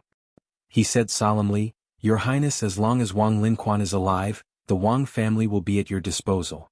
There is no greater reason in the world than this." Su Fengyan did not know how to persuade him. He raised his cup and drank the wine in the glass again. He said softly, "I just don't know if the imperial court will take away Su Zhao's title as the pillar of the nation." Wang Linquan was silent. The 2 drank a pot of wine. Wang Linquan respectfully knelt on the ground again before he got up and left. Su Fengyan turned his head to look at the sword case. He looked at the 18 words. "This sword calms the injustices of the world. This sword does not let down the world." Chapter 156. Su Fengyan drank jug after jug, 3 jugs of wine in a row, and then fell asleep directly on the stone table. Bluebird covered his royal highness with a mink coat and sat quietly on the side. Su Fengyan woke up early in the morning and saw Bluebird sitting upright and still. He smiled apologetically while Bluebird smiled. Su Fengyan pulled out his xiaodong and practiced his saber in the courtyard for 2 hours. He began to try to select the most exquisite sword moves from the compendium of 1,000 swords materia medica, whale-killing sword, flying swords of Dunhuang, green water pavilion sword practice record, and other secret manuals. He then integrated them into his saber art. Using the mental cultivation method of riding an ox as a foundation, he strived to merge them all into one. However, it was easier said than done to reach the pinnacle of the 50 moves that Aunt Zhao had suggested. At this moment, Su Fengyan's saber practice inevitably failed to draw a tiger and ended up looking like a dog. His saber movements were rather stagnant. Practicing like this would only yield half the result with twice the effort. However, Su Fengyan had an advantage that no one paid attention to, which was that he had cultivated an extraordinary willpower since childhood. As a child he had copied books, as a teenager he had played chess, and he had traveled for 3 years in 6,000 li. As His Royal Highness, he had an impetuous temperament. Otherwise, with his family's numerous lackeys and his background of owning an arsenal, how could he calm down and practice his saber? Until now he had only broken 6 with one saber move. If it were other arrogant sons of aristocratic families, they would have stomped their feet and cursed. After sweating all over, he returned to his room and changed into the clean new clothes that Bluebird had bought at Qingfu Satin Shop yesterday. His whole body felt comfortable. Just as he was about to eat breakfast, he saw that Wang Chudong, who slept the most in the world, was up early for the first time. She stood at the entrance of the courtyard and pinched the corner of her clothes. Su Fengyan waved his hand and they ate together. Wang Chudong ate in a carefree manner. Su Fengyan wiped away the remaining food from the corner of her mouth several times. Today, Su Fengyan was going to leave Mount Lao to go to Xiangfan, which was said to be the second Fengdu. As the breakfast neared the end, Wang Chudong's expression became more and more miserable. Even with her shrewdness, she couldn't hide it. Su Fengyan also didn't try to persuade her. After eating, he took the little girl to the White Jade Guanyin. When Su Fengyan told her not to see him off later, Wang Chudong was completely heartbroken. She sobbed and wiped her face like a kitten. She said vaguely, "When I grow up, remember to come back and see me." Su Fengyan flicked Wang Chudong's nose and teased, "Look, your face is covered in tears. No wonder they say that a grown girl can't be kept at home. Your father loved you for nothing." Wang Chudong, who won first place in the world, wrote in the book that the woman who loved him died. At that time she also hid and cried secretly. However, after she was addicted to sleep, eat and play, her tears faded. However, she didn't know that when Wang Chudong was no longer Wang Chudong and was only a young queen in the beginning of winter, not to mention parting with death, even if they were fated to meet again, it was also so heart-wrenching. She wanted to tell Su Fengyan that she might not like to sleep in the future. She wanted to ask what she should do if she missed him but couldn't see him.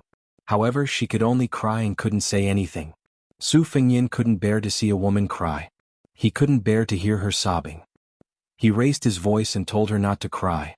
She immediately closed her mouth obediently. Su Fengyan didn't know whether to laugh or cry. He stretched out his hands and pinched her red face.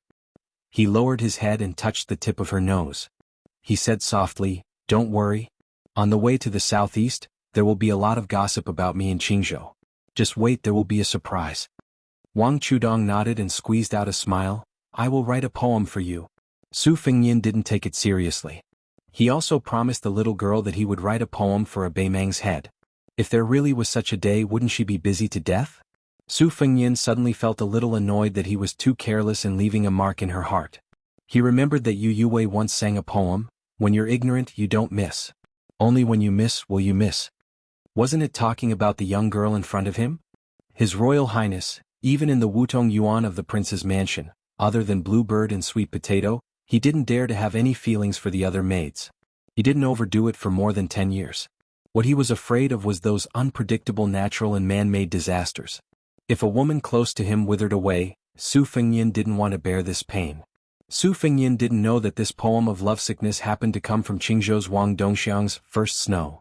It could be said that Wang Chudong's words came true. The group of people arrived at the dock. Su Fengyan boarded the boat and sailed further and further away from Mount Lao. Yu Yue walked forward and whispered, "You don't know Wang Dongxiang?" Su Fengyan was baffled and asked, "Who?" Yu Yue smiled playfully and said, "You haven't read First Snow in the East Wing?" Su Fengyan frowned and said, "When I heard Li Hanlin say that the ending was completely dead, I didn't want to flip through it. Last time when my eldest sister returned to Jianghu, she brought a copy of East Wing with her and forced me to read it to her. It wasn't easy for me to escape." Yu Yue lowered her head and stroked the white cat Wu Meinyang. She said softly, "That Wang family's youngest daughter is Wang Dongxiang. From First Snow, I wish all the lovers in the world will find their way together." This sentence is even familiar to Beimang. Su Fengyan whispered, "No wonder." Yu Yue raised her head and said, "Wang Dongxiang can not only write graceful poems. Although she has never traveled to the border, she can even write frontier poems with a special charm. I came to Jianghu and didn't recite poems. Turns out Jianghu is a magnificent literary work.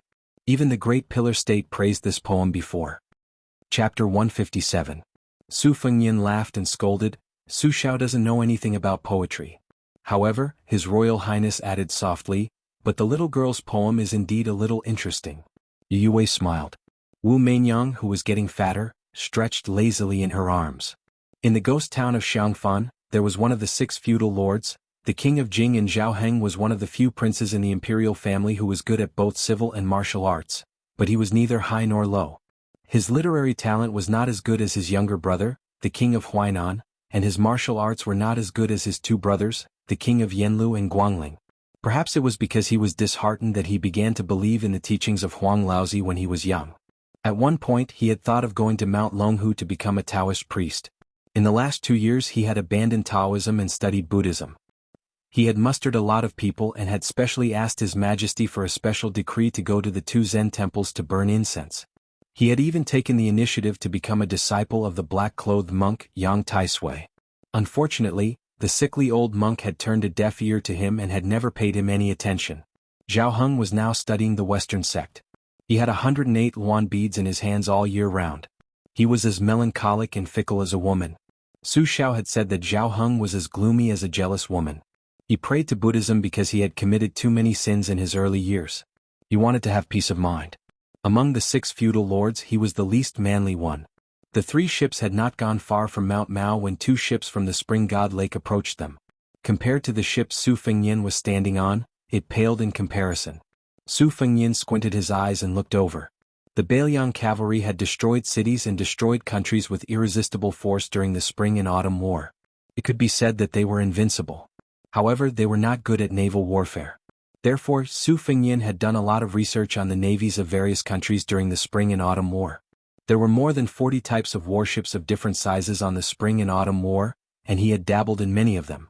The ship in front of him was called the Yellow Dragon. In the Qingzhou Navy, it was only slightly inferior to the Green Dragon ship and the 6-toothed giant warship. When it passed through the sea, it was already an imposing and majestic object. It had 3 floors and a height of 6 zhang. It was decorated with red lacquer and was wrapped in iron armor. There was also a stable for horses. Unfortunately, Su Fengyan's ships could not withstand a few lashes. However, the Qingzhou Navy was even more unfortunate. This was because the one standing at the bow of the ship was Bailiang, His Royal Highness.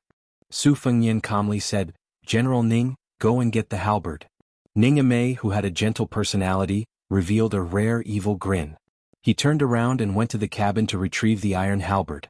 He even carried the short halberd bag on his back. Lu Yangshu and the other 2 were naturally prepared to jump off the ship and fight. Ordinary soldiers really could not withstand the torment of 3 second-level experts. However, civilians did not fight with officials and heroes did not violate the rules. There were some innate taboos. However, when they thought of who it was that taught Jianghu this bloody truth, the 3 immediately felt incomparably relaxed. Su Fengyan had Yu Yue return to the cabin first. He raised his head and saw the silk pants surnamed Zhao, who had been kicked by Lu Qiantang yesterday, standing on the 3rd floor of the Yellow Dragon ship with a group of disreputable friends. They were pointing and discussing. Were they pretending to give pointers? The Yellow Dragon ship gradually approached. They could clearly see that the giant paddle pole was ready. In front of the paddle pole and brandishing its claws, the brother-in-law surnamed Zhao held a white porcelain wine cup with 2 fingers. He looked quite confident and unrestrained. He shouted at Su Fengyan, Foreigner, do you still dare to act rashly? Su Fengyan smiled and replied, Sure, I really want to weigh the weight of the Qingzhou ship. I'm just afraid that you guys are only pleasing to the eye but not useful. The man surnamed Zhao subconsciously glanced at the young master surnamed Zhao from the corner of his eye. This person of the same age had an elegant appearance, but his actions were low-key and restrained.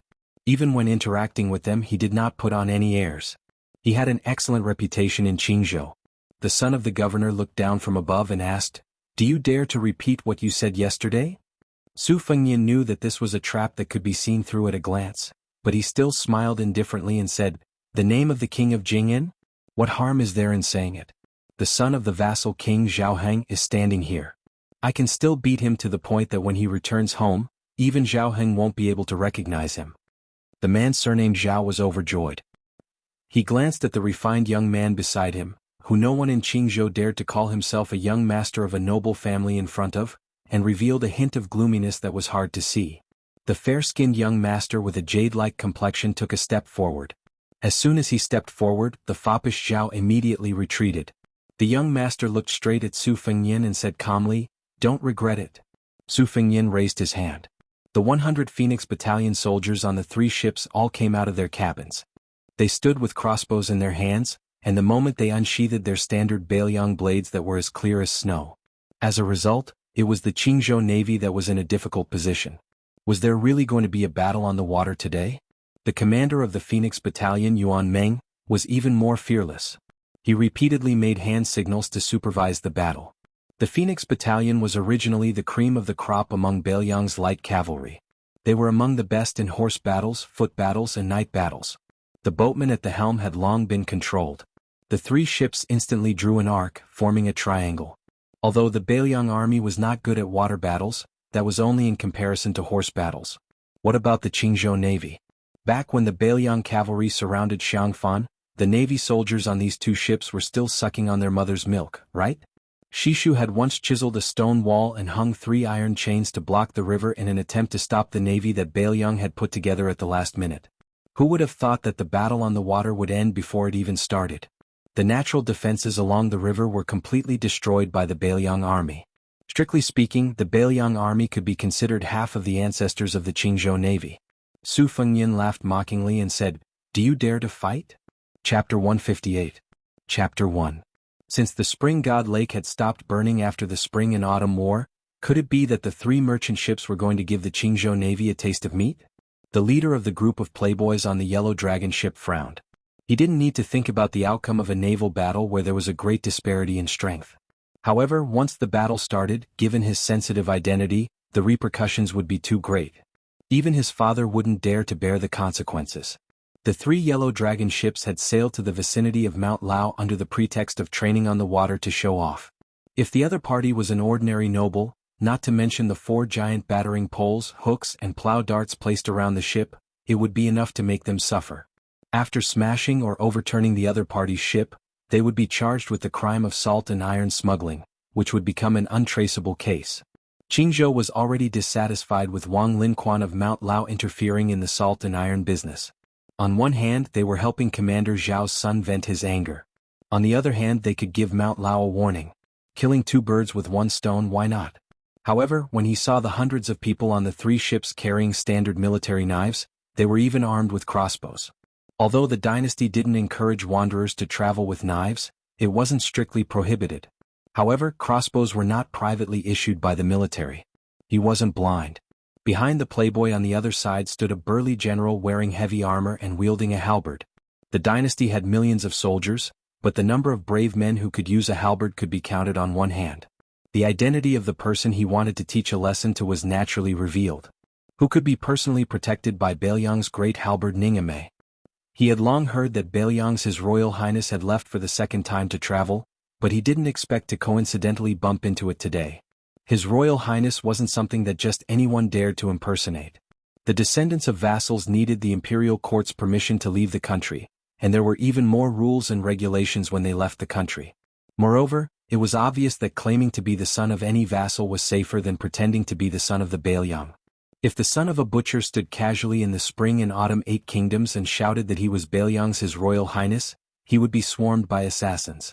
The young man, who was also from one of the top families in the dynasty, had a complicated expression. He muttered to himself, "This guy brought 100 Bailiang light cavalry, almost the same as my father's. What a show of extravagance. As expected of the son of a vassal with a different surname. The position under one's but was different, and the thoughts in one's head were completely different. Different from the caution of the leader, the disciples of Qingzhou, including Zhao, were furious when they heard Su Fengyin's clamor.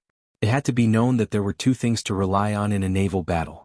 One was to occupy the upper reaches and go with the flow, making it difficult for the enemy master to compete.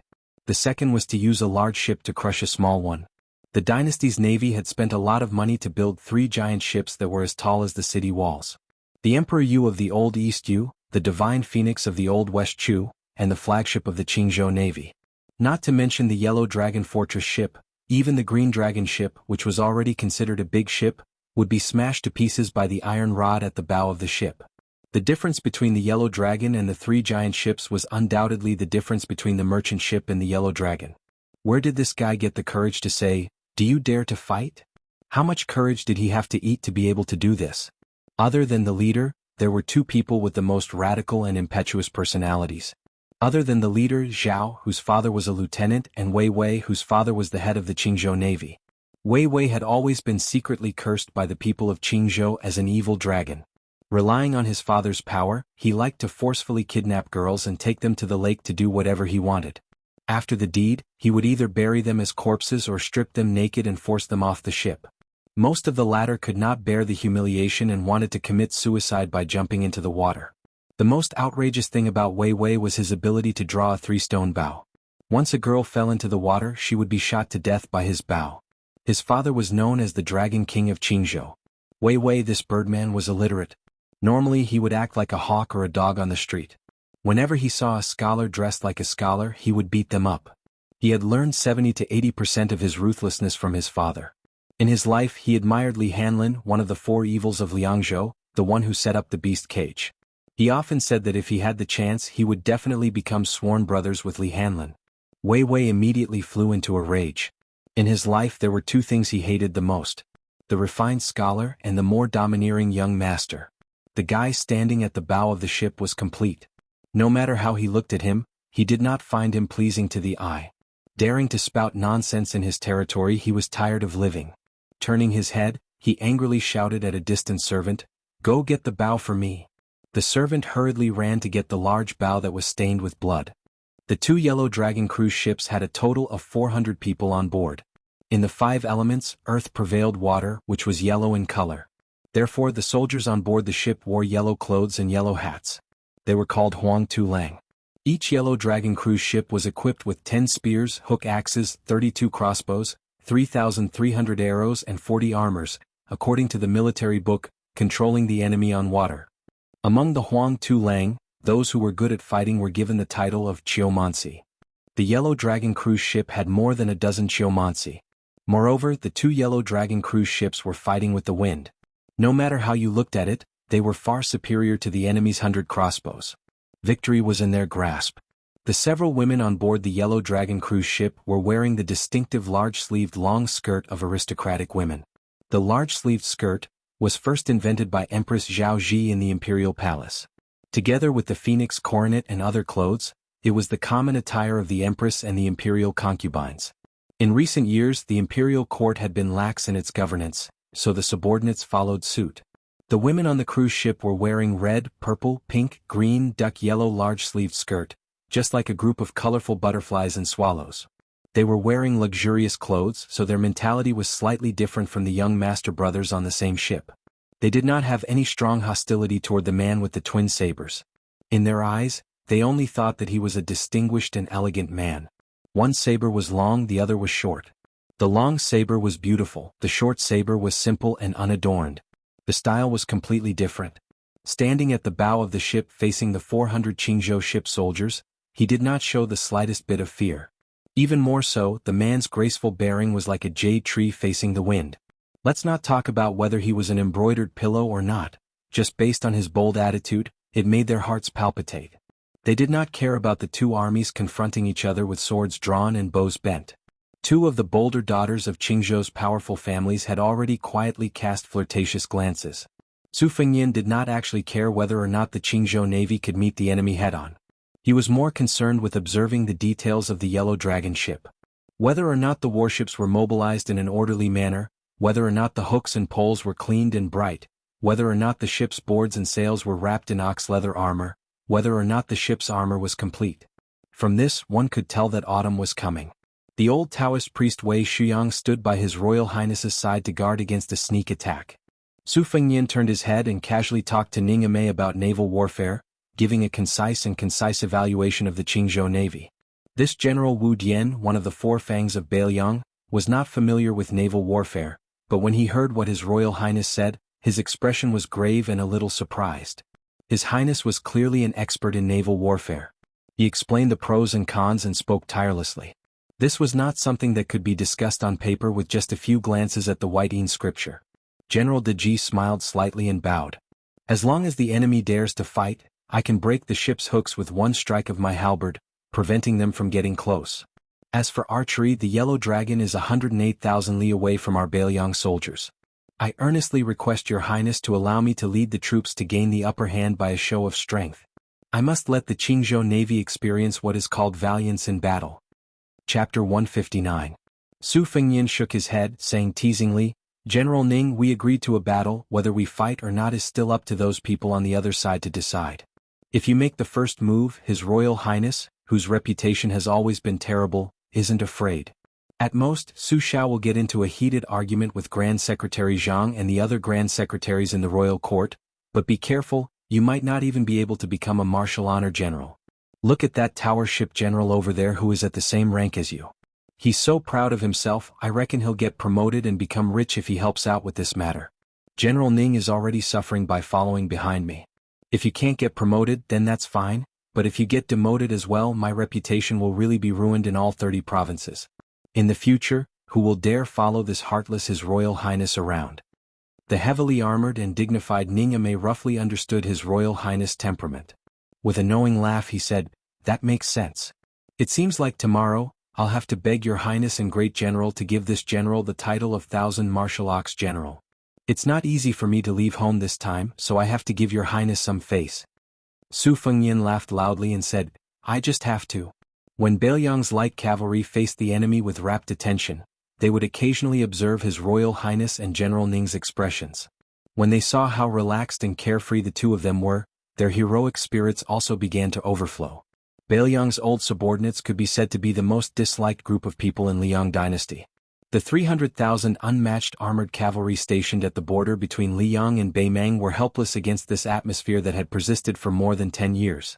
They followed His Royal Highness and General Ning, finally seizing the opportunity to leave Bailiang.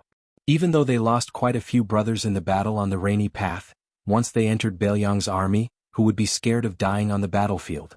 Later on, at Yingzhou city gate, General Ning, with a swing of his halberd, knocked down that ignorant old General Gu Jiantang's old general. Later on, they heard General Ning say that His Royal Highness had personally said that if he was present, he would definitely hang that Eastern Forbidden City's deputy commandant on the city gate as an example to the public. If at that time the Phoenix Battalion's light cavalry were still half believing and half doubting, but after going through the gates of hell, His Royal Highness had personally rescued them, and hearing that he dared to fight today, they began to believe more than they doubted. Regardless of whether His Royal Highness was reckless or not, this kind of domineering behavior was, in the end, worthy of the Bailiang's royal banner. That day, His Royal Highness had moved like an ape in the rapids, especially the way he held the iron halberd with the word bow in his hand. The Phoenix Battalion had all seen it with their own eyes and remembered it in their hearts. The few light cavalry soldiers who had been rescued from the water by His Royal Highness had recently been jesting with their fellow soldiers, and their words were always somewhat arrogant. Su Fengyin saw a sturdy young man on the Yellow Dragon ship take a huge ox horn bow and draw it to a full moon. It was clear that his arm strength was not ordinary. That arrow was pointed directly at him. Su Fengyin, holding Xiaodong in his right hand, narrowed his pair of extremely beautiful red phoenix eyes and said quietly, I'm just waiting for you. On Mount Lao, Wang Linquan came to the study of his youngest daughter, Wang Chudong, to watch the battle together. Wang Dongxiang's snow study room was the tallest building on Mount Lao. Books were everywhere, scattered and disorderly, but she never had the maids tidy it up. The study room was a forbidden area, especially when she was writing poems. No one would disturb her. Every book was graded into different categories and given different nicknames. When she was bored, she would lie down in the pile of books on the floor and let the different categories of books fight each other. She would talk to herself and entertain herself, so she was never lonely. Therefore, the personal maid standing outside the study room could always hear such things as, the classics have won over the art of war. I punish you all by not being able to read the 46 military books for half a day. Oh, the Western Shu poetry collection and the Southern Tang poetry collection are evenly matched. Not bad, not bad. I will reward the great generals who lead their respective armies for 3 days each. The maids were already accustomed to their young mistress's unconstrained thoughts and felt that they were lucky to have such a happy and carefree master. When their young mistress was bored of writing books, she would play polo with them. In particular, some of the maids had appeared in the first snow in the East Wing. This was too magical. Scholars all over the world knew about them, so much so that many of Qingzhou's gentry came to marry a girl from the East Wing. Together with the old man who claimed to be a descendant of the East Wing, they were the two wonders of the literary world of Qingzhou. Wang Chudong stood on her tiptoes and looked at the confrontation of the boats on the lake. She asked worriedly, "Father, can we win?" In the end, the older the ginger, the spicier the ginger, Wang Linquan had a card up his sleeve. The Qingzhou Navy seems to have a lot of ships, but in reality, it's all for show. Qingzhou hasn't had any wars in the past 10 years, so this bunch of Huang Tulang is just putting on a show. His Highness' personal guards are different. They're 1 in 100 and they're proficient in horseback archery. 100 strong and valiant soldiers against 400 useless people who don't know how to fight. In the time it takes to drink a cup of tea, the Huang Tulang will throw away their armor. However, His Highness has to be wary of the political maneuvering in the imperial court and cannot defeat the enemy first. The Qingzhou Navy also does not dare to say that they are lawless. After His Highness has revealed his identity, they still dare to fight on the water. This is not a small matter where officials bully the people. It is a big taboo for the imperial court to cover it up. Now, it all depends on whether there are any discerning people in the Qingzhou Navy. If Wei Wei and the other scoundrels control the situation, they will most likely lose the water battle and then the imperial court. Once the Qingzhou Navy is defeated and this is exposed, even the prefecture magistrate will not be able to cover up Wei Dong's corruption over the years. At that time this navy will change. Originally, the Qingzhou Navy was tightly controlled by Gu Jiantong's old subordinates. They have repeatedly questioned Father's salt and iron river transportation business. Father can take this opportunity to insert people from his direct line of command. Wang Chudong murmured, "The god of spring is 36,000 hectares, 100 armor breaks 400 armor." Wang Linquan quickly gathered his thoughts and did not talk about the politics in the imperial court. He smiled and praised, good poem, majestic aura." Wang Chudong glared, "How is this a poem? Your daughter is just randomly making it up." Wang Linquan shamelessly boasted, "My early winter relies on a horse to speak 10,000 words into a chapter. It is not a poem, but it is better than a poem." Wang Chudong was about to refute when she suddenly saw the wind and clouds change on the lake. She pointed to the river and raised her voice, "Look!" On the third floor of the ship, Wei Wei drew a large circle and then shot an arrow in a flash. The sharp arrow shot towards Su Fengyin. Earlier on, the great halberd Ningame had seen someone pull the bow, wanting to block this arrow for His Highness the heir. However, the old Taoist priest of Judumi, Wei Shuyang, signaled with his eyes that there was no need to do anything. In the blink of an eye, Su Fengyin drew his saber. Everyone on the ship, as well as the 400 yellow-haired men, only saw a dazzling white light flashing in an arc. When they looked again, they saw that the astonishing arrow that had pierced through the air had been cut in half. They didn't know how, but half of the arrowhead was in that person's hand. Not giving Wei Wei, who was waiting for her opponent to die, any time to regain her senses, Su Fengyin lightly tossed the other half of the arrow and flicked it with his finger. The arrow's momentum was innumerable. This attack wasn't aimed at Wei Wei, but rather at the leading noble family's son. This young master had long retreated behind the scenes. It was obvious that he wanted to sit on the mountain and watch the tigers fight. Su Fengyin was determined not to let him have his way. Since he was fishing, how could he not fish for a big whale? This fellow was most likely a descendant of Prince Jinggan Zhao Heng. Before entering Xiangfan City, he wanted to let Prince Jinggan know that back then, Su Fengyin didn't dare to make a sound after being whipped by Su Xiao dozens of times with a horsewhip. Today, this heir apparent was going to personally beat up your son and see who was the real tiger father and dog son. That nobleman had an expert bodyguard by his side. He used his sleeve to block half of the arrow, but that nobleman was clearly startled. He retreated a few steps and accidentally bumped into the chest of a Qingzhou noble lady, provoking a particularly ear-piercing pout. Su Fengyin slowly withdrew his saber. He still had that extremely arrogant expression that deserved a beating. In a clear voice he asked, "Do you dare to fight?" Ningame slammed the iron halberd in his hand against the deck of the ship, causing a loud bang. His appearance was originally that of a leopard with round eyes, a swallow jaw and a tiger's beard. At this moment he angrily glared at the yellow dragon ship. He was incomparably ferocious and valiant. He shouted, "Phoenix Battalion! Fight to the death!" Yuan Meng and the 100 Phoenix Battalion Light Cavalry immediately shouted in unison, "Fight to the death!" The sound of thunder rushed to the heavens. The people on the two opposite ships could not help but feel their hearts tremble. They looked at each other in dismay. They could see the deep fear in each other's eyes. The 400 men's hands and feet were trembling. They could no longer hold the weapons in their hands. Chapter 160. Chapter 2. Officials fight against officials. Have you ever seen the big shots throw away all pretenses and roll up their sleeves to fight in the government office? Don't they all talk about hiding a dagger in a smile and stabbing people in the back? This group of hedonistic daughters came to play this time, more to join in the fun, to support the one surnamed Zhao. They wanted to see with their own eyes the rare scene of the Yellow Dragon warship smashing a big ship. Who would have thought that this outsider who was on good terms with Wang Linquan was such a tough nut to crack? He brought along 100 soldiers and bodyguards without saying anything, and even dared to take the initiative to challenge. Oh my, the opponent of the challenge was not a group of family servants, but the two large ships of the Qingzhou Navy. In the eyes of the people of Qingzhou, the Yellow Dragon warship was already an invincible giant warship. It had always been praised as the main warship of the Qing Dragon Navy that no one could contend against. In these years, it had competed with the other navies in the dynasty, and its ranking was not low.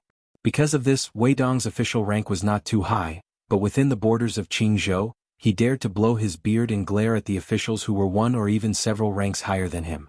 Even the prefecture overseers and county governors were very amiable to Wei Longwang, and fought to rope him in. If he did not have the special power of the Qingzhou Navy, Wei Dong would not be able to raise such a lawless son like Wei Wei. In the state, there was a beloved daughter who was an imperial censor in the capital who returned home. Unfortunately, she was raped by Wei Jiao and then shot to death. That imperial censor who did not have a high rank but was able to influence the public opinion was unable to obtain the innocence of his daughter. Wei Longwang only lost the right to command the giant warship, and Wei Wei, who caused the big trouble, was only grounded for half a year before he came out again. It was enough to see how Qingzhou, which was full of officials in the capital, advanced and retreated together with the independent Qing party in the imperial court. It was rumored that the unlucky Qing Lu imperial censor wrote a blood-sobbing poem before his death, ridiculing that the imperial censor had lost all his strength of character. One of the lines was even more heart-wrenching. I said that the imperial censor is not as good as a dog, even a dog's bark is as good as a rooster's crow. Su Fengyin once again pointed the spearhead at the son of the most prominent aristocratic family, in order to make the king of Jing and Zhao Heng refrain from shooting at the rat for fear of breaking the vases. The bigger the involvement, the bigger the fish that Su Fengyin could fish in troubled waters. The law that put heavy shackles on the vassal kings, to a prince with a different surname, Su Shao, the imprisonment was very small. Even the powerful prince of Guangling had to go to the Zhou overseer mansion 3 times in 10 days to draw up a report. If he did not reach the deadline according to the law, he would be detained and sent to the court. The weak prince of Huainan, Zhaoying, had many young and strong children who could not get a name and could not get married. However, the king of Beiliang, who carried a blade to court, had not visited Liangzhou's Zhou overseer mansion once in more than 10 years. Every time Su Shao returned, it would always be the previous Zhou overseer, Yan Jieshi, who eagerly went to the prince's mansion to pay his respects. Presumably Yan Jieshi, who defected from Beiliang, was stifled with resentment. No wonder after arriving in the capital, he became the most fiercely critical and loyal minister of Beiliang's military. With his daughter married off to the prince Zhao Yanwu, Yan Jieshi now had the status of a relative. The outside world speculated that he would soon fill the 4th-ranked Lingyan Pavilion's Great Scholar position. The Palace Hall's Great Scholar position at the top of the Palace Hall's Great Scholar position was like a great pillar of the country, one of the 2 great empty titles of the several hundred-year-old dynasty, something that no one dared to hope for. If Zhang Julu took another step forward, he might have a chance of seizing this special honor and laurel. Only with Grand Secretary Zhang's ability to endure patiently for 20 years, he most likely wouldn't let himself be roasted on a stove like his political enemy, Su Shao. Only Su Fengyin seemed to have underestimated the courage and insight of Wei Wei, this group of Qingzhou hedonists who were used to being vicious and merciless. Wei Wei's arrow didn't do anything, and then when he heard Su Fengyin ask if he dared to fight, he was so angry that he wanted to die. He turned around and ordered the ship general, who had always obeyed his orders, use the battering pole. The battering pole was a powerful weapon in naval warfare, especially in close-quarters battles between large warships. It was destined that one couldn't use the hook to overturn the ship. Skilled sailors would often smear a thick layer of medicinal paste on their sails to block fire and attack, ultimately relying on this battering pole to smash down. The battering pole was like a large mast, more than 10 zhang in length. On top of it was a giant rock, below it was a mechanism.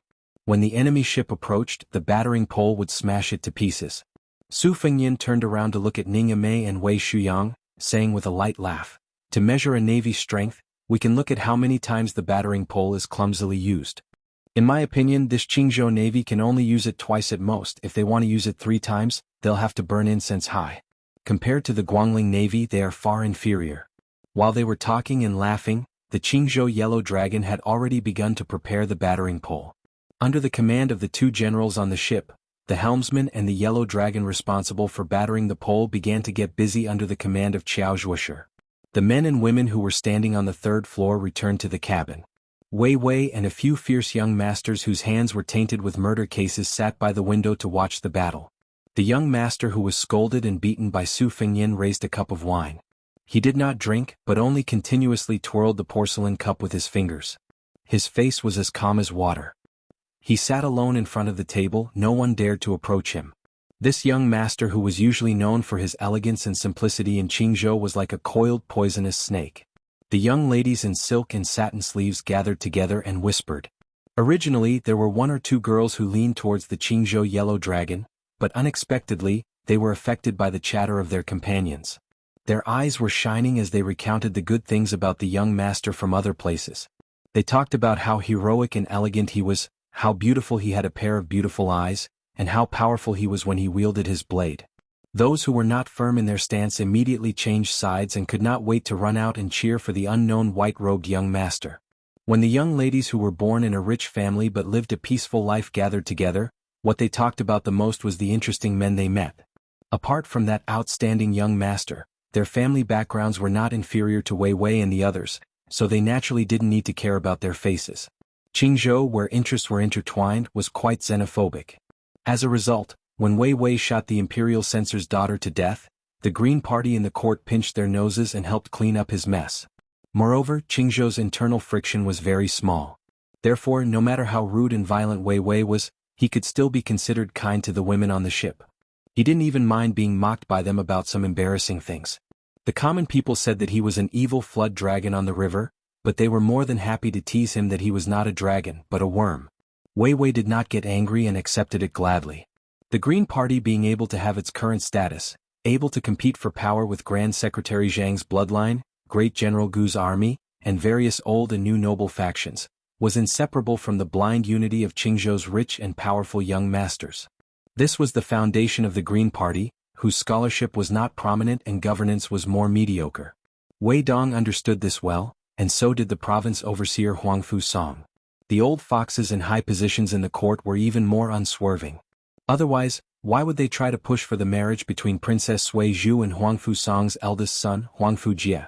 Originally, there was no sign of anything happening, yet the Green Party's big shots were racking their brains to forcefully draw 2 lines. Bringing armored soldiers when traveling, who is this person? A young lady wearing a pair of pointed lotus root bow shoes asked in a low voice. This question had reached the crux of the matter. Chapter 161. Who else could it be? The Crown Prince of Prince Liang. The lady in yellow chuckled. She glanced at her fellow cabin mate who was in a daze and lowered her voice. In the past, I only heard that His Royal Highness was arrogant in Bailiang. Now that I've seen it, I truly believe it. If it was our prince who went to Bailiang, would he dare to be so arrogant in front of Su Zhuguo's descendants? No way. Our king of Jing can't compare to the king of Bailiang. Now the king of Bailiang is going to the capital to meet the emperor. I heard from my father that he is going to ask His Royal Highness for an official robe. The other vassal kings don't even have a chance to enter the capital. That Su Zhuguo is more powerful. The lady with the oval-shaped face laughed. I heard that the king of Bailiang dotes on the women he fancies very much. Spending a lot of money to buy a smile is an understatement. When my second sister married to Bailiang, she sent me a letter saying that all the women in Liangzhou would be proud to be brought back to the palace by His Royal Highness. Look at Wei Chongzi who only knows how to destroy flowers, we really can't compare. Can the king of Bailiang really be hereditary? The lady with small feet asked in surprise. Who said that a woman's virtue was if she had no talent? If she wanted to marry into a good family of equal social status, she would not be able to take care of her husband and children if she did not have talent. Even if the wives and concubines in the noble families fought, she would suffer. There was once a Yinji vice commentator who talked about the women of the world. She said that the women of northern Liang could rein in horses, the women of eastern Yu were graceful and talented, the women of western Chu were loyal, and the women of Qingzhou were the most attractive. This was not without reason. Qingzhou women could always gain a foothold in their husband's family after marrying out of the country. They could hold the position of the first wife and make the concubines suffer. Of course, this was inseparable from the power of the Green Party. The women of Qingzhou always had a naturally keen sense of the intrigues of the imperial court and the deceit of the Jianghu. The aristocratic families of other provinces who had ambitions for their official career naturally liked to marry a Qingzhou daughter-in-law to manage the household. It's hard to say. According to common sense, the imperial court is unwilling to admit that Bailiang can be overthrown. Otherwise, why does the law of vassal clans only mention that the king of Bailiang can be overthrown, but not the king of Bailiang with a different surname? Isn't it because they are worried that Bailiang is the Bailiang of the pillar state and not the Bailiang of the dynasty? The oval-faced socialite whose second sister was married to Bailiang was very passionate about the secrets of Bailiang's military and political affairs. This was considered a secret conversation in the boudoir. Whoever leaked it out would be breaking the rules of Qingzhou and would be seen as a traitor, implicating the entire family. She was not worried about this and could speak without restraint. She rested her chin on her hand and looked out the window, quietly waiting for the battle to heat up. In the imperial court, Grand Secretary Zhang General Gu Jiantang, and especially that group of people who hate the pillar state to the extreme. They are led by a loyal old minister of West Chu, Sun Shiji. This old grand preceptor originally wanted to die, but when he thought about the fact that the pillar state still stands, he took up the position of an official. He clearly said that he only wanted to see the king of Bailiang's miserable end with his own eyes. As for our Qingzhou ancestors and the king of Jing and Hehe, I don't need to say more. Would they look on helplessly as the Bailiang was passed down for generations? Yanzi, then tell us about the Bailiang and his royal highness. You know a lot about this matter. The voluptuous young lady curiously asked her oval-faced close friend with a face full of expectation. She was the most excited among the group of orioles and swallows. When she saw Su Fengnian break an arrow with a blade, she would have cheered loudly if her companions hadn't held her back. In the past, because of her family and the culture of Qingzhou, she snorted disdainfully at the pillar state and the infamous Bailiang heir. Today she saw with her own eyes His Highness standing proudly at the bow of the ship. She was completely bewitched. She only felt that she should marry Su Fengnian. The more domineering the children of Qingzhou were and the more she saw the insufferably arrogant children of Qingzhou, the more she felt that the Bailiang heir was superior. He even dared to provoke the heir of a vassal state, Zhao Sun, and threatened to beat the king of Jing until he couldn't recognize him. Wasn't that guy with the surname Su and the name Fengnian enough heroic spirit? All the men of Bailiang are scolding him, especially the group of young masters who would be considered insects in Qingzhou. They are even more reverent and jealous to the point that their teeth itch. Among the women there are half praise and half blame. My second sister once saw the actions of the Bailiang heir from afar and felt that it was quite interesting. Second brother-in-law often quarreled with my sister about this matter, saying that my sister was possessed by a ghost. Do you know what ruthless words my second sister said to shut brother-in-law's mouth? She kept them in suspense and smiled brightly. Among the women of Qingzhou she was famous for being witty and eccentric. Since she was young she was very good at teasing Wei Wei and the others. What did she say? The group of young ladies asked in unison. My second sister said, "Husband, if you quarrel with me about this matter again, be careful that the next time I do boudoir, I will call His Royal Highness." She was the first to hold her belly and laugh. These words were really ruthless. The other women were also stunned at first, and then they all laughed until tears came out. They could leisurely and carefreely talk about boudoir and the ups and downs of being an official at the same time, but Wei Wei's group of young masters who were strung together by a thread had serious expressions. Earlier, when they wanted to use the baton pole to smash the boat, it was because they felt that the opponent was not important enough and treated it as a gathering on the lake to liven things up. Now, as long as they were not idiots, they could guess the identity of the opponent. It was the standard Bailiang blade that had once led a trend throughout the dynasty. That sentence of a battle to the death that shook one's soul. Wei Wei considered himself as the son of a noble family in Qingzhou and was proud of himself. He made a mistake and staked everything on one throw, and made another mistake after another. He ordered the Yellow Dragon ship to batten the pole to resist the enemy. He even dared to humiliate the daughter of an imperial censor in the capital to death, so he did not mind being absurd one more time. Did he really think that Wei Wei was an idiot in the bureaucracy? Regardless of the result of this battle, as long as he did not kill the heir of Bailiang, Wei Wei's reputation of defeating the Beiliang army would be spread all over the country. Even the imperial palace would hear a thing or two about it. Who would not give a thumbs up and praise Wei Wei for being loyal and righteous even though he did not study? That year, his father was implicated by him and was unable to command the giant ship Crimson Banner. His father had been regretting it all these years. Today's feat might be able to smoothly push his father, Dragon King Wei, to the highest position in Qingzhou. That white-robed heir of Beiliang with a blade was undoubtedly the best stepping stone. Different from the boorish Wei Wei, the heir of the noble family had a deeper thought and his face was gloomy. That person in the imperial palace had always liked to see the vassal kings fighting openly and secretly, otherwise there would not be the imperial clan law that two kings could not meet. This time, instead of saying that the fight with Su Fengnian was a grudge between the two heirs, it might as well be seen as the continuation of the fight between his father and Su Rintu, two enemies for 20 years. His father had been seeking Taoism and Buddhism for so many years. He vaguely remembered that when his father went to Mount Longhu to request for imperial edicts, he was rejected several times. His Majesty even did not care about his face and severely criticized his father. One of his younger brothers was even demoted to a commoner and sent to the inner circle of the high walls of Fengyang with 60 people. If it were not for the good words of a concubine from Qingzhou in the imperial palace, forget about going to Mount Longhu to burn incense, even his future as a hereditary prince would be a problem. Today's battle on the water, regardless of victory or defeat, what would happen to him and his father? His Majesty the Emperor's thoughts were profound. Since he ascended the throne, he was the best at balancing vassal kings and regions, civil officials and military generals and parties. He really did not have the confidence to guess the Emperor's thoughts. Should he take advantage of the situation and behead Su Fengnian? As this shocking thought flashed through his mind, the heir of the king of Jing finally lowered his head and drank a mouthful of wine to hide the strange expression on his face. Chapter 162. Chapter 3. A total of 11,600 words, gathering for the sake of benefits. It was easy to share the same bed but have different dreams.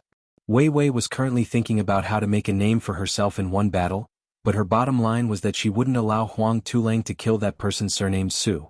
Meanwhile, Prince Jing'an's heir began to consider whether or not he could ruthlessly kill him and abandon the group of Qingzhou's children, including Wei Wei. Wealth comes from danger. The life and death of other people were more important than the title of nobility.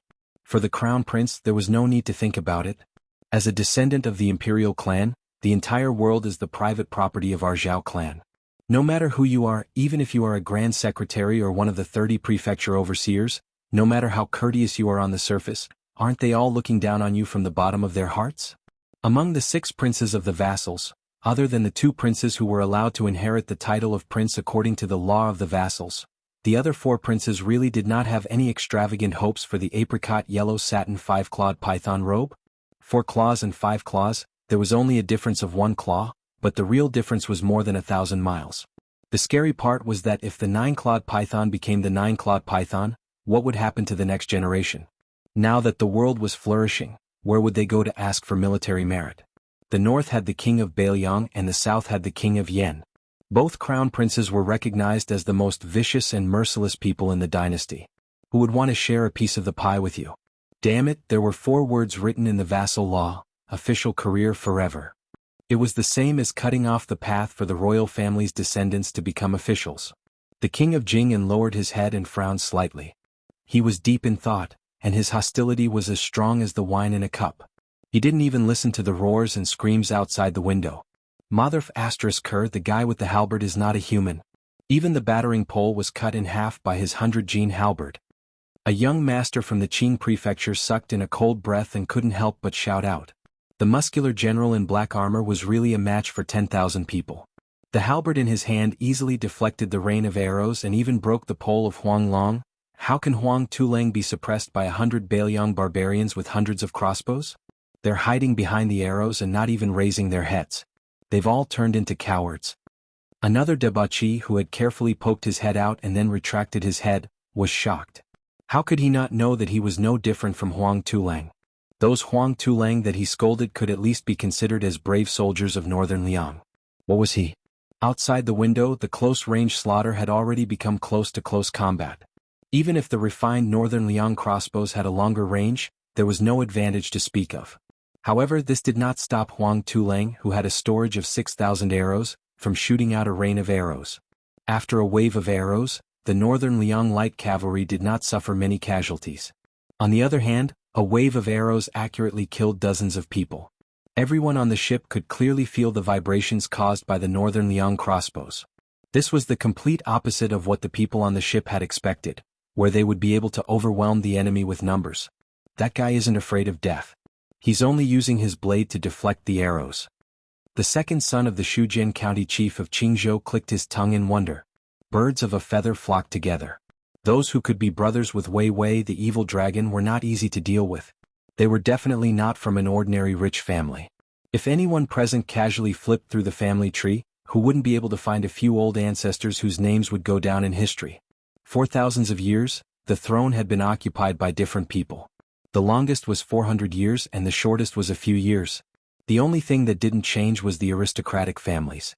Su Shao, who had achieved great merit in the Spring and Autumn War, was criticized the most for slaughtering millions of soldiers. Wrong. Those who could criticize the Pillar Country wouldn't bother to criticize Su Shao for being heartless. Instead, they lamented the fact that there were no aristocrats after the Spring and Autumn War. More than half of the 10 aristocratic families that had been passed down for dozens of generations were destroyed. The seeds of learning were gone and morality and etiquette were broken. This was Su Zhao's great injustice. To the sons of this old man, who thought they were responsible for the world's etiquette, this was Su Zhao's heinous crime that could not be redeemed even if he died 100 times. There were no scholars behind the Western Wall. How many ministers of a fallen country cried tears of sorrow and cursed Su Shao for being unrighteous even before they died? Unfortunately, cursing could not kill. Therefore, His Royal Highness Su Fengyin found it hard to believe in the so-called loyalty and righteousness. He knew that it definitely existed, but he couldn't blindly believe it. The only thing he could rely on was the knife in his hand. Imagine Su Shao, who was well-read and spoke of benevolence, righteousness, and morality. How could he have the hearts of the 300,000 iron cavalry today? Zhao Guangling and Li Yishan were already peerless scholars. Why would they be willing to give advice to an ordinary person like Su Shao? Shangyin Academy frowned and accepted second sister as a Jixia scholar. Was it because of Su Weisheng's shocking talent? Su Fengyin stood at the bow of the ship. When arrows flew over, he deflected them with his knife. No one shot him in the dark, so he watched the battle. This small-scale naval battle between the enemy and their side totaled only 600 people. It couldn't be considered a fierce battle. Li Yishan had never taught him knowledge using common sense. If he could only look at the big picture through a tube, why couldn't he draw inferences about other things? Qingzhou's 40,000 navy, the navy that the Green Party of the imperial court greatly praised, was said to be able to fight with the Guangling navy. It was just an embroidered pillow. This embroidered pillow was ugly. It was really boring. Su Fengyin thought that after this battle, would it sound the knell of death for him a few times in advance? Chapter 163. Wei Wei glared angrily at Su Fengyin. She was angry at her father's navy for not fighting well. She hated Su Fengyin even more, but there was also a trace of fear that she did not dare to admit. If this Bailiang crown prince was really hereditary and wore a 5-clawed python robe, he would not only have 100 Bailiang soldiers behind him, but also 300,000 cavalrymen. How would her father, the Dragon King of the Lake, deal with that? Not to mention the future. If this battle was lost, the entire Qingzhou would be in an uproar, and the Green Party's leaders who were reading the secret letters from each family would be the scariest. The Green Party did not fight among themselves, but they were very decisive in dealing with useless people. Su Fengyin smiled at Ning Amei and said, "General Ning, lend me a short halberd." At this moment, Ning Amei already had nothing to do. The two armies were shooting arrows at each other. Unexpectedly, Huang Tulang was completely defeated. After a weak and powerless volley of arrows, he cowered in fear. What a coward! Ning Amei's iron halberd broke 2 poles in a row. He was a brave general who fought against 10,000 people on the battlefield. When he heard His Highness's request, he respectfully took out a short halberd from his backpack. Su Fengyin held Xiudong in his right hand and took the short halberd in his left hand. He threw it out fiercely towards the window on the 3rd floor of the ship. Since Wei Wei dared to shoot arrows openly, Su Fengyin dared to shoot the king of Jing'an's crown prince with arrows. He even dared to use the short halberd to scare them until their legs trembled. The short halberd pierced through the window. The prefectural governor's second son, who was peeking at the battle, dodged quickly. He only had a cut on his cheek and the short halberd nailed into the ceiling. The group of Qingzhou's daughters who were talking about the Bailiang crown prince finally began to experience the impending battle. Their faces were pale, especially when they heard the prefectural governor's second son covering his face and howling in grief. It was as if his parents had died. If there was no one to support him, he would have rolled on the floor. Wei Wei, who was now in a desperate situation, grinned hideously and said, "Get the other ship to ram into them and kill those blind Bailiang barbarians." The general of the Yellow Dragon ship was about to leave when Wei Wei lowered her voice and said, "Remember, crash into the other two ships first." The general was taken aback for a moment before he suddenly realized what was going on. He heaved a sigh of relief and cried out in his heart. If he really killed that arrogant Bailiang young master with his status, how could a small general like him have a good time? An inconspicuous scapegoat like himself, even 100 of them wouldn't be enough to slaughter. After the commotion, the cabin became extremely chaotic. The king of Jing'an's crown prince tapped his fingers on the table. The retainer who had blocked half of the arrow for him bowed and approached. His Royal Highness only said one word: "Kill." There was no need for His Royal Highness, who had grown up in Xiangfan City, to give any instructions. The expert retainer already knew how to do things safely. In one of the cabins, the evil flood dragon Wei Wei had the greatest enmity with Su Fengyan, but she still didn't dare to use the yellow dragon to ram Su Fengyan's ship. Meanwhile, the crown prince, who had met Su Fengyan for the first time and didn't seem to have any deep enmity with him, was determined to kill him. Those noble ladies were even more interesting. They were quite frightened by the short halberd that pierced into the cabin. On the contrary, they felt even more admiration for the Bailiang crown prince, who commanded soldiers as if they were servants. The women of Qingzhou valued material gains more than benevolence and righteousness. Could be said that one sentence hit the nail on the head. The people in this cabin were divided into groups. On the surface they were harmonious, but how could they accomplish great things? The Green faction was now relying on political trickery to govern the country. How many years could they last? Were there any discerning people who could see the clues? If there were benefits, they would gather. If there were no benefits, they would scatter. How different were they from snakes and rats? In the imperial court, Grand Secretary Zhang's words carried enormous weight and suppressed both civil and military officials. He had always tried to rope in the Green faction with words, but he wasn't willing to truly share important responsibilities. Perhaps this was the reason? For some reason, Jiang and I was always absent-minded while reading in the cabin. Old Man Li sat to the side, taking off his boots and rubbing his feet. His fingers moved back and forth between his toes, and then he brought them to the tip of his nose to smell them. When he was hungry, he even threw a peanut into his mouth. This kind of expert demeanor really couldn't be any higher. The old god of swords saw that the Jiang girl's brows were sometimes tightly knitted and sometimes relaxed. After thinking for a bit, he laughed and said, "You want to watch this naval battle? If you want to watch, this old man can protect you out. Forget about a few hundred arrows, even if tens of thousands of arrows poured down like rain, this old man will still guarantee your safety." Jiang and I asked in a serious tone, "Really?" Li Chungang chuckled. "You're exaggerating a bit. Tens of thousands of arrows fired at the same time.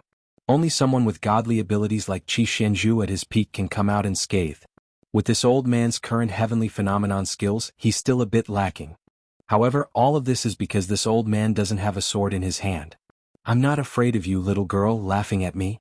Jiang and I asked closely, "A sword expert like you can't achieve the level of having tens of thousands of swords without a sword in your hand." This time, the old god of swords surprisingly didn't boast about himself like Old Man Li. He only said softly, "You can, but if you really have a sword in your hand, your state of mind will be greatly different in the end. When you master the sword one day, you'll understand. Otherwise, even if this old man talks until his mouth breaks, you still won't understand." Jiang and I made an "oh" sound and stood up. She didn't say why she wanted to take the risk to watch the battle, but she, who didn't have the strength to truss a chicken, just walked over. Old Man Li tugged at his sheepskin coat and followed closely behind. When he reached the cabin door, he was already standing in front of Jiang and I. Scattered arrows flew over. The old god of swords didn't need to do anything, and they all flew far away. There was sword intent in Li Chuangang's name. These words weren't said for nothing. Perhaps this one-armed god of swords felt that the arrows were an eyesore, or perhaps he couldn't bear to see Jiang and I in a state of panic. When the little girl saw the yellow dragon colliding directly into the ship beside her, Su Fengyan, who had instantly drawn his saber, led Ningame and 4 retainers away, she subconsciously cried out in surprise. Li Chungang sneered. He took a step forward. He swept past everyone and stepped on the body of the yellow dragon ship. His figure drifted like an azure dragon. With one step, he overturned the yellow dragon ship into the water. Chapter 164. Wei Wei's order to ram the ship meant that he was determined to cut off all means of retreat. Among the children of officials, there were very few people who were as decisive and fierce as him. Born in a prestigious family, they saw a lot and received a lot. Usually they were not generous, but they were more calculative. Wei Wei was only seeking fame, hoping to win a good reputation for himself. If he helped his father in his official career, it would be icing on the cake, so he would not really feel sorry for Su Fengnian. His father, Wei Longwang, was just a dragon king in a small temple in the big river and big lake. He was far from Su Xiao, a dragon who could turn the world upside down. He heard that this big pillar of the country was staying in the capital at this time. If Su Fengnian met with misfortune, this kind of thunderous shock, second only to the anger of the emperor, Wei Wei knew how powerful it was. The king of Jing'an, on the other hand, wanted a 5-clawed python robe. The difference was like heaven and earth. Therefore, after some consideration, he was willing to take the risk out of desperation. If the attack failed, then so be it. On the Battle of Spring God Lake, who would pay attention to the hidden 10 steps 1 kill? Wei Wei stood by the window, expecting the yellow dragon to ram the enemy's ship. Instead, he saw an inconspicuous old man wearing a sheepskin coat leaping out of the deck. He saw the old man's toes lightly touch the hull of the yellow dragon, and the big yellow dragon, which could run amok on Spring God Lake, capsized? It really capsized. Wei Wei was dumbstruck. His hands tightly gripped the windowsill. The Dragon Claw Hand Master reared in Jing'an Palace turned back as soon as he left the cabin. He shook his head at His Royal Highness with a calm face. In an instant, the lake water surged violently, causing the yellow dragon ship to shake violently. Why? The king of Jing'an was relatively calm. A one-armed old man stepped on the yellow dragon ship and capsized it. The retainer, who was already 70 years old, smiled bitterly. One step. The crown prince clenched the wine cup with 2 fingers. One step. The master in Jing'an Palace, who was well-dressed and well-fed, nodded. His expression was extremely unnatural. He was also a lackey in the king's mansion. He knew that even if he was given 10 or 100 kicks, he would not be able to capsize a ship that could carry 500 tons of cargo. First-level master? The crown prince suddenly laughed. The retainer sighed helplessly, not far off. The crown prince seemed to be much more relaxed. He was not discouraged by the one-armed man's feat. He asked curiously, "One-armed? Do you know of a one-armed master in Bailiang?" The squire shook his head. "I've never heard of him. He's probably a figure that Bailiang Palace secretly invited out of seclusion." Crown Prince King of Jing'an stood up and prepared to go to another cabin. Out of sight, out of mind. The general of the ship had already sent Huang Tulang to save them. Even he had been stepped on by the old celestial. He could only hope that Grandad Deity wouldn't be so calculative with ants like them. "We all know how strong you are. Rest well and don't kick us a second time." Wei Wei knew that the situation was hopeless. It was over. His face was ashen. This evil flood dragon, who had never failed on the Spring God Lake, turned around and slumped back into his chair. Beside him was his best friend, whose face had been scratched by the halberd. He was crying bitterly. Wei Wei couldn't understand how 100 Bailiang soldiers could suppress 400 Huang Tulang to the point that they didn't even dare to breathe. He also couldn't understand how someone could beat the yellow dragon with the strength of a leg. Was the main warship of the Qingzhou Navy just a small boat? Su Fengnian didn't expect the old god of swords to make such a move. However, since he had created such a scene, he used the momentum to jump onto the yellow dragon ship. The Huang Tulang, who were busy trying to salvage the people who had fallen into the water, all ran away in fear. The old Taoist Wei Shuyang, the halberd Ning Mei, and Lu Yangshu all followed His Royal Highness and jumped onto the yellow dragon. They went up to the 3rd floor, which was originally used as a lookout. Coincidentally, they met Crown Prince King of Jing'an, who was about to leave in a hurry. Su Fengnian used the winter-embroidered scabbard to press against the Crown Prince's chest. The Crown Prince's personal guards tried to stop him, but they were instantly pointed at by Ning Mei's halberd and surrounded by Lu Yangshu and the other 2. The Dragon Claw Hand expert who had been pampered in the Jing'an Palace didn't dare to move. Su Fengnian used a bit of strength on the winter-embroidered scabbard and pushed the Crown Prince, whose identity he had vaguely guessed, back into the cabin. The group of people inside, more than 10 of Qingzhou's most prominent young masters and daughters, all looked at the white-robed, white horse and Bailiang butcher's son. The Qingzhou socialites widened their eyes in surprise, amazement, fear, and worship. Just their expressions and gazes were a moving picture. The Green Party in the imperial court was powerful. Who outside the borders would dare to challenge the tightly knit Qingzhou children? Not to mention that the king of Jing and his royal highness were standing in the circle. Su Fengnian smiled and asked, "Kid, you want to slip away? This yellow dragon ship is only so big. Where can you hide from this crown prince?" On the surface, the king of Jing'an's crown prince appeared to be extremely cultured. Obviously, he had received the teachings of the king of Jing and Xiaohang. Even with Su Fengnian's scabbard pressed against his chest, he still had a look of indifference on his face. Indifferently, he said, "I'm going out to get some fresh air. While I'm at it, I'm going to experience His Royal Highness's elegant demeanor." Su Fengnian slightly retracted the winter-embroidered scabbard, but he didn't put it back on his waist. Instead, he raised it and lightly slapped the face of the guy in front of him. This action was extremely humiliating. Su Fengnian's mouth was even more mocking as he said, "Don't think that this crown prince doesn't know who you are. Surnamed Zhao, given name Sun, the eldest son of the king of Jing and Xiaohang. How can there be such a big gap between you and my crown prince?" Zhao Sun, whose cheeks were red from the slap, looked straight at Su Fengnian and calmly said, "The king of Beiliang's martial arts are unparalleled for thousands of years. My royal father is wholeheartedly devoted to Buddhism. Naturally, we can't compare." Zhao Sun's words had a hidden meaning, but it wasn't too big. Everyone could tell that the king of Jing'an's crown prince was simply saying that Su Fengnian's current glory was all because of his father, who carried the world's infamy as a butcher.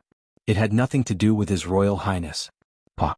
Su Fengnian's winter-embroidered scabbard was especially forceful this time. King of Jing'an's crown prince Zhao Sun seeped out a trace of blood from the corner of his mouth. Su Fengnian smiled and said, "Well said, you deserve a reward.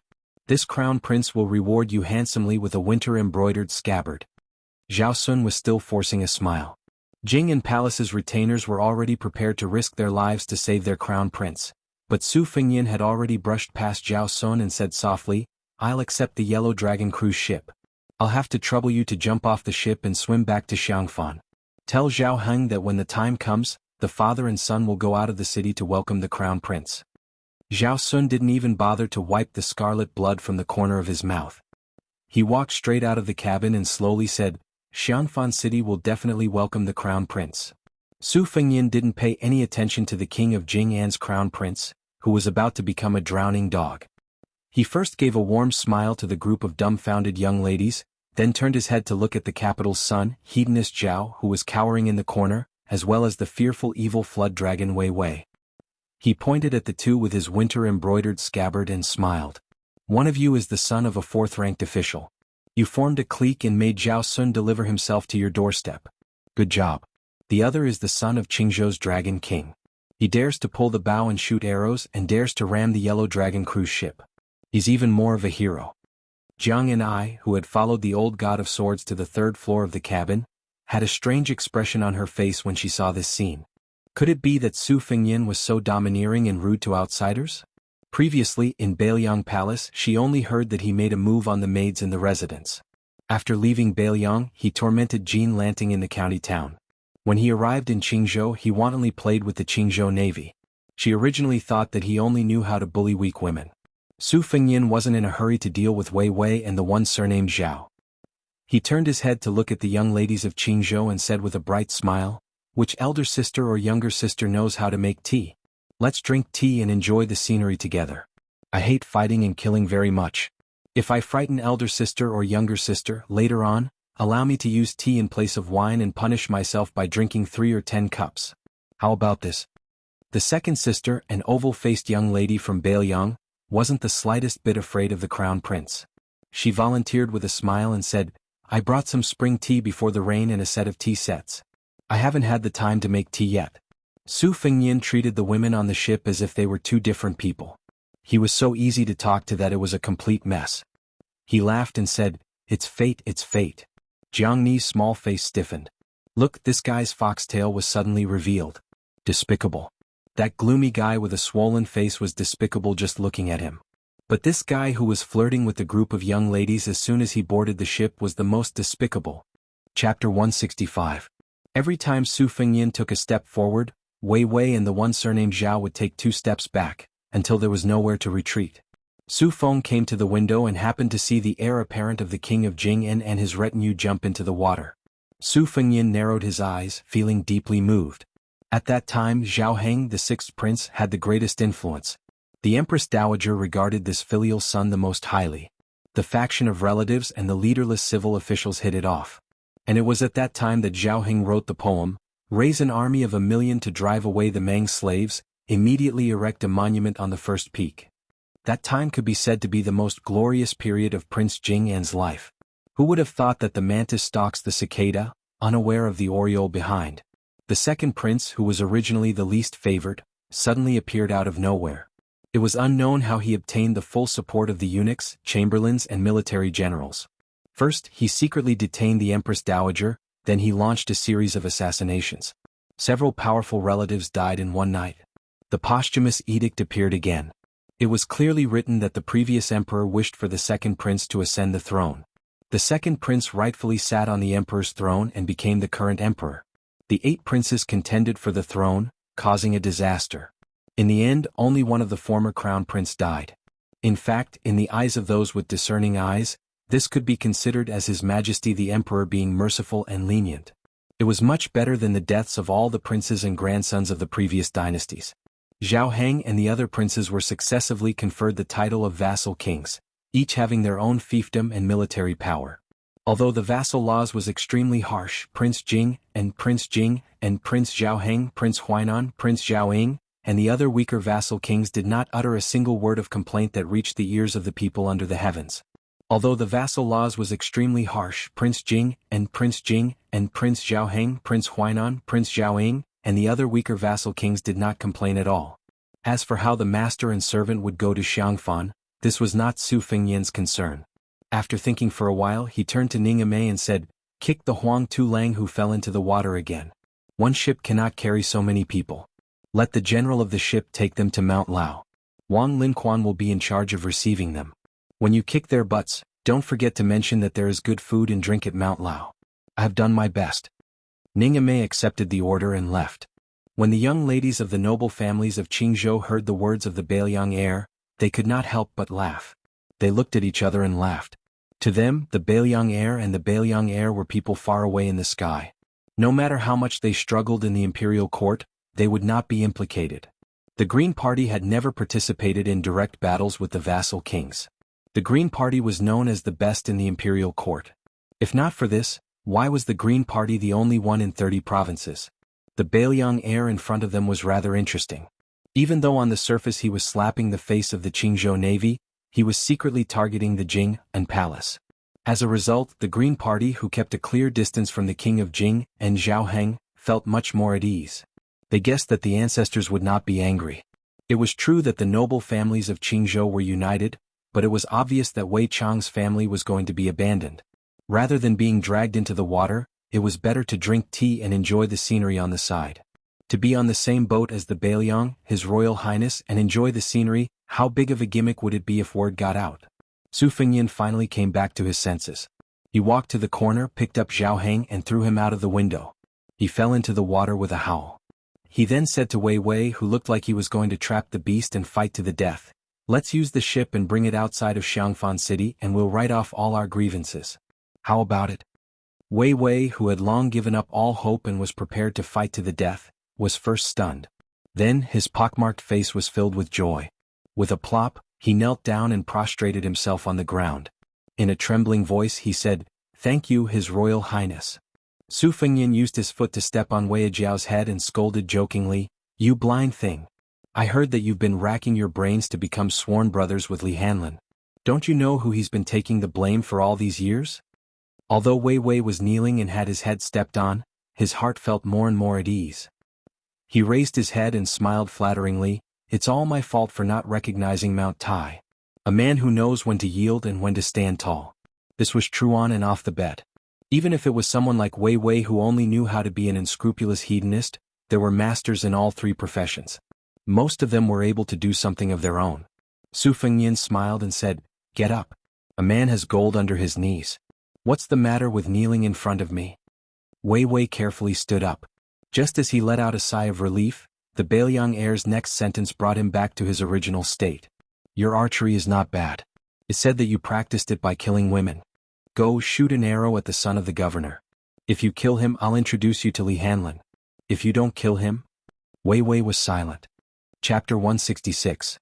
When Su Fengyin pretended to wipe the dust off Wei Wei's body, he said in a low voice, Wang Linquan's silver is my silver.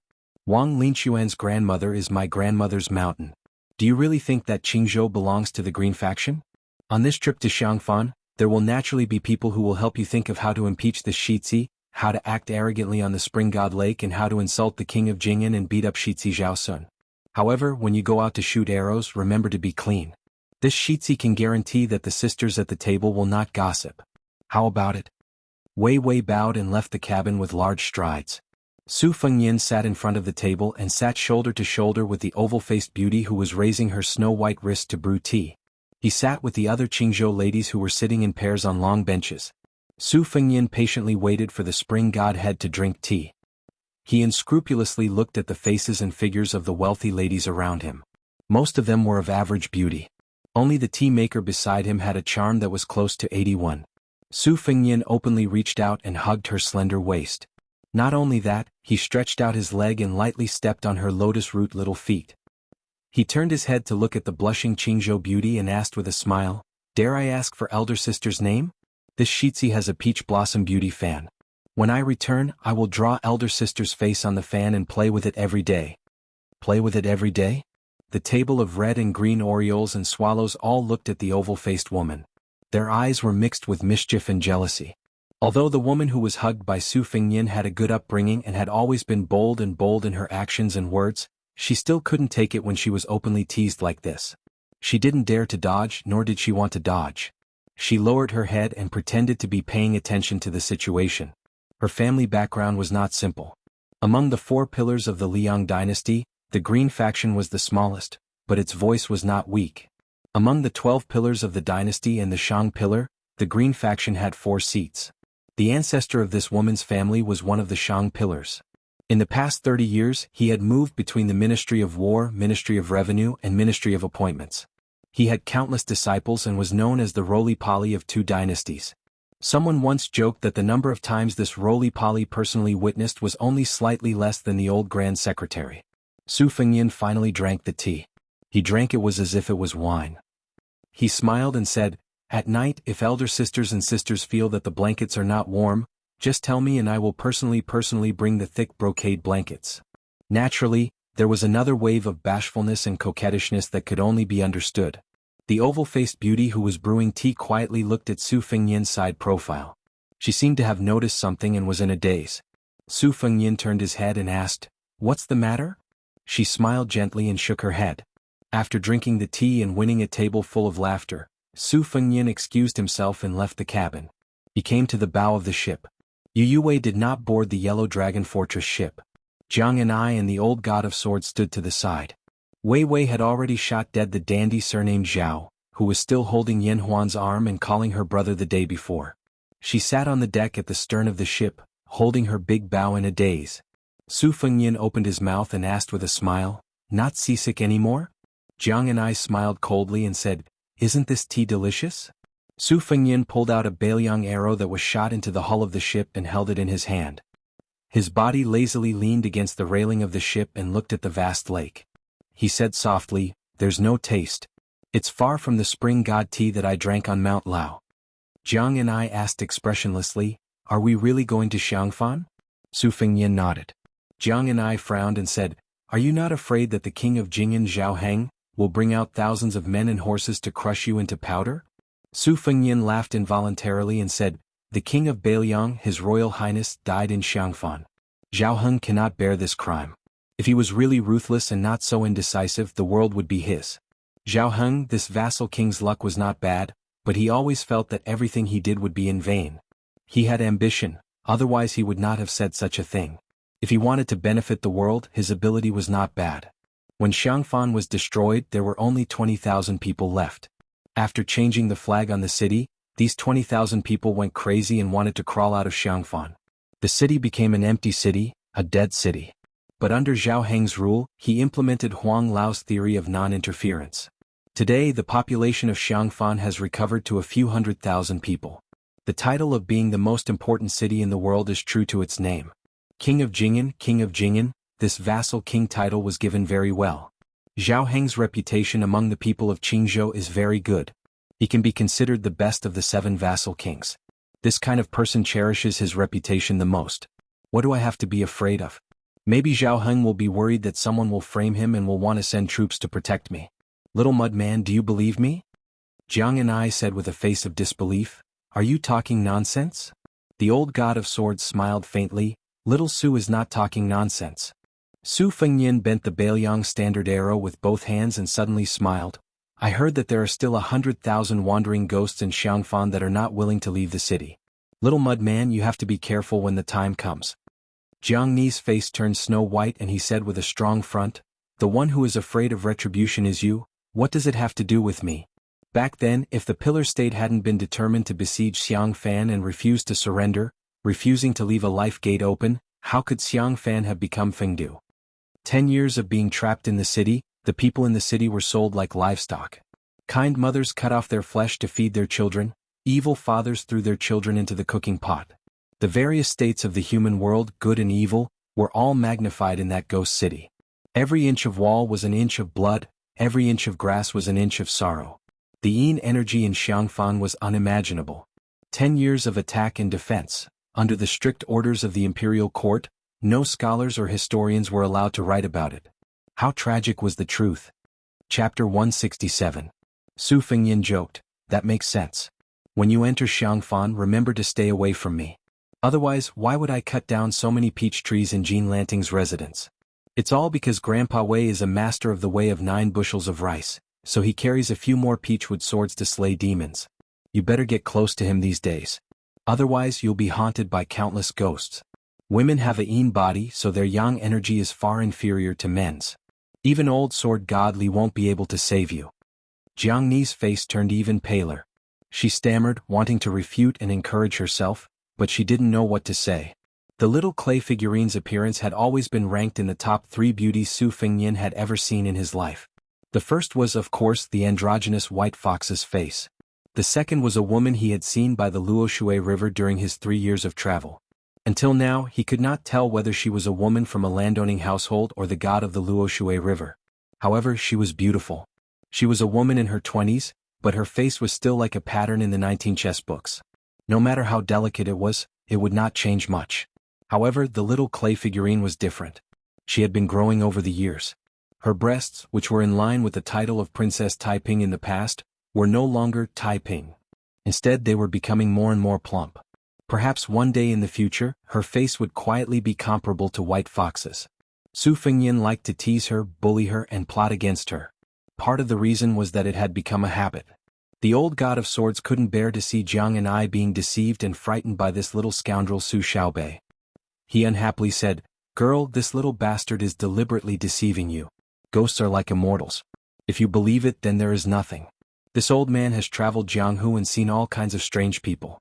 When it comes to immortals, only old Taoist Qi can count. If Xiangfan really has 100,000 ghosts who don't want to be reincarnated, how can hundreds of thousands of people survive these years?" Su Fengyin chuckled. He didn't mind Li Chuangong's sarcastic way of addressing him. He didn't care much about face. It wasn't something that His Highness was born with. It was something that he was forced to do. He continued to play with the arrow in his hand, whistling leisurely. What made the old god of swords feel defeated was that Su Xiaoxiu's nonsense was obviously more lethal than his earnest and heartfelt advice. Little Zhang's beautiful little face was still pale, as if she was about to run to Wei Shuyang's side with the peachwood sword in his hand. She had not even reached Xiangfan yet. Jiang and I, who had a deep understanding of ghosts and gods, said fearfully, "Then I won't enter the city. I'll stay on the ship." Helpless, the elderly god of swords could only roll his eyes and sigh. He thought to himself, that little bastard is really little Zhang's nemesis. Su Fengyin laughed and said, "When we reach Xiangfan, we will have to abandon the ship and take the land route. What will you do then? Stay on the ship for the rest of your life? Let me tell you, there are countless water ghosts who died unjustly in the lake. Do you really think that the 10 years of war between Xiangfan and Xiangfan is just a simple siege? Only when the Xiangfan navy is wiped out would there be a siege. In the city, there's still the grand ritual of Zhou set up by the Taoist master of Mount Longhu. What's outside the city?" Jiang and I was speechless. She wanted to cry but had no tears. Old man Li couldn't bear to listen anymore. He rubbed his crotch and planned to walk around the yellow dragon ship. This pair of foes could do whatever they wanted, and he wasn't willing to get involved in their quarrel anymore. Jiang and I asked timidly, the 36,500 grand ritual of Zhou set up by the Taoist master of Mount Longhu is very useful, right? Su Fengnian glanced at Li Chuangong's back and said playfully, of course. The grand ritual of Zhou is the highest ritual in Taoism. Setting up 1,200 altars is already a grand scale. Generally speaking, it's only when something big happens in the emperor's family or the ancestral court of Taoism. The word ritual means the ceremony of pouring wine. To put it simply, it's the Taoist master inviting the celestial beings to drink wine. The grand ritual of Zhou before this dynasty was only set up for the prince with 2,400 celestial beings to pray for blessings and disasters. There's also the 3,600 grand ritual of Zhou for the emperor to protect the country and its people. Xiangfan was founded by the Taoist master's residence. The 36,500 grand ritual of Zhou was unprecedented in history. It's equivalent to inviting all the celestial beings in the heavens. Back then, the Taoist master's residence spent 900,000 taels of silver. If that wasn't enough, the Taoist master's residence would have moved out of Mount Longhu long ago. Jiang and I nodded heavily and clenched his fists. His face relaxed a lot. Unexpectedly, Su Fengnian changed the topic and laughed sinisterly. But don't forget, just like you said, if the king of Jing'an wanted to deal with me, he would have needed 2,000 to 3,000 soldiers. It's obvious that the more powerful the enemy is, the more extravagant the situation will be. If the ghost city of Xiangfan didn't have any evil spirits that were hard to subdue, why would the dynasty spend so much money? Jiang and I was scared silly again. Su Fengnian threw the bow and arrow to a Bailiang light cavalry downstairs who was collecting arrows. He walked towards Jiang and I and said in a low voice, as for me, not only do I have Grandpa Wei's help, I also have many Taoist instruments on me. When we reach Xiangfan, you might as well sleep with me. It's best if we share the same bed, but even if we don't share the same bed, we have to share the same room. Chapter 168. Jiang and I kicked Su Fengnian's knee and angrily cried, I'd rather be killed by the ghosts than live with you. Su Fengnian bent down and patted his expensive white satin robe. He gave her a thumbs up and smiled, you have backbone? Su Fengnian pretended to remember something and smiled gently with ulterior motives. Yes, I remember now. The 100,000 wandering souls of Xiang and Fan are mortal enemies with Su Xiao, which means that they are my mortal enemies. After you were killed by the wild ghosts, you must have something in common. The more they like you, the more you can't be reincarnated. You can talk about my bad day and night together for 10 years, 100 years, 1,000 years.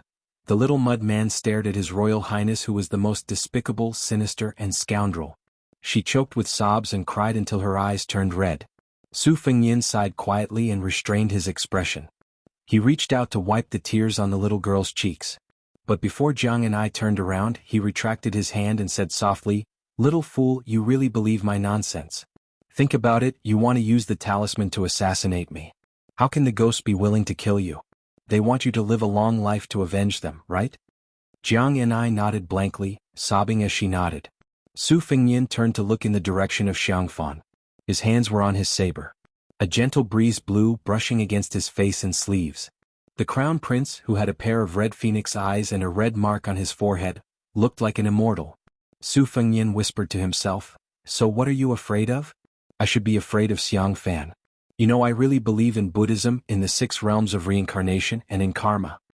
Jiang and I wiped the corner of her eyes and asked blankly, Then why are you still going to Xiangfan? Su Fengnian smiled, I'm going to watch the fun. Don't you want to see the 36,500 Zhou Tian ritual? Jiang and I shook her head, Not at all. Su Fengnian stretched, Let's go. It's time for you to read.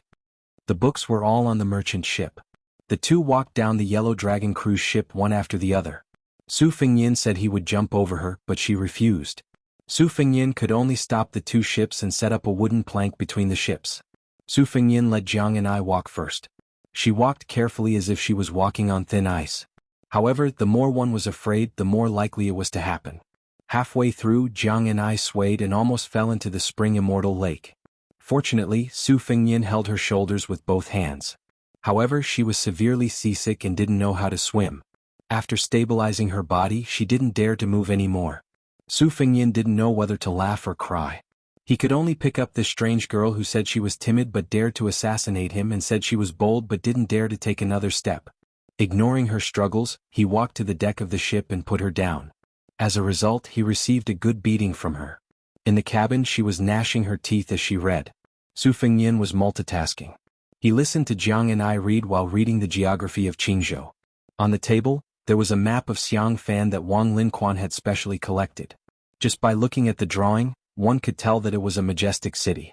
Over the next few days, the noble ladies of Qingzhou left in 3 groups. Most of them were unwilling to go to Xiang and Fan. Firstly, the ghost city's Yinqi was too heavy.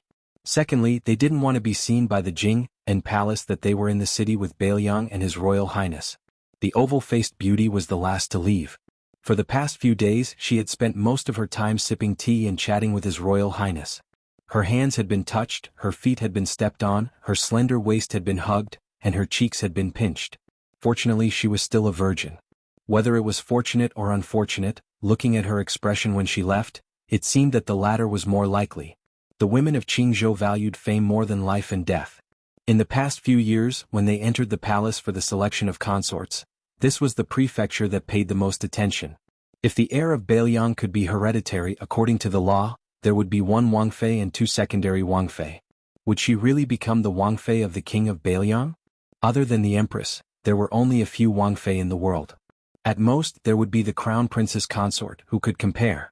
Although Su Fengnian was idle all day long, whether it was teasing the noble ladies of Qingzhou, listening to Jiang Ni's reading, or daydreaming at the bow of the ship at night, he was actually racking his brains to figure out how to swallow the great yellow courtyard in his body. The great yellow courtyard had only absorbed about 20%. The embroidered winter sword in his hand could break the 6 armors. At dusk they approached Xiang and Fan City. Su Fengnian walked to the deck of the yellow dragon ship and suppressed the irritation in his heart. For the past 2 days he had been receiving news from Wuxia. It was neither good nor bad. One was that the crown prince, who had not been confirmed for a long time, was finally coming to the surface. Another was that the literary, martial and rouge reviews, which were held once every 10 years, had reappeared. Immortals and demons danced in Jianghu. At the beginning of the martial arts review, it said that there were 3 sects in the world. In Buddhism there was only Avalokitesvara.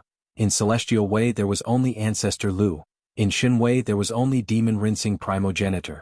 These 3 were the most mixed in the human world and were the closest to the people.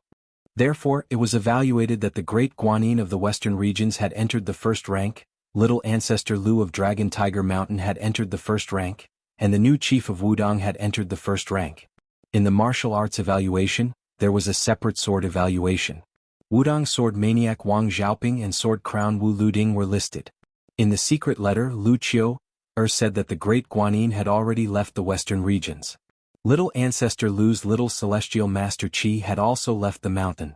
Obviously most of them were coming for Su Fengnian. The capital was in turmoil.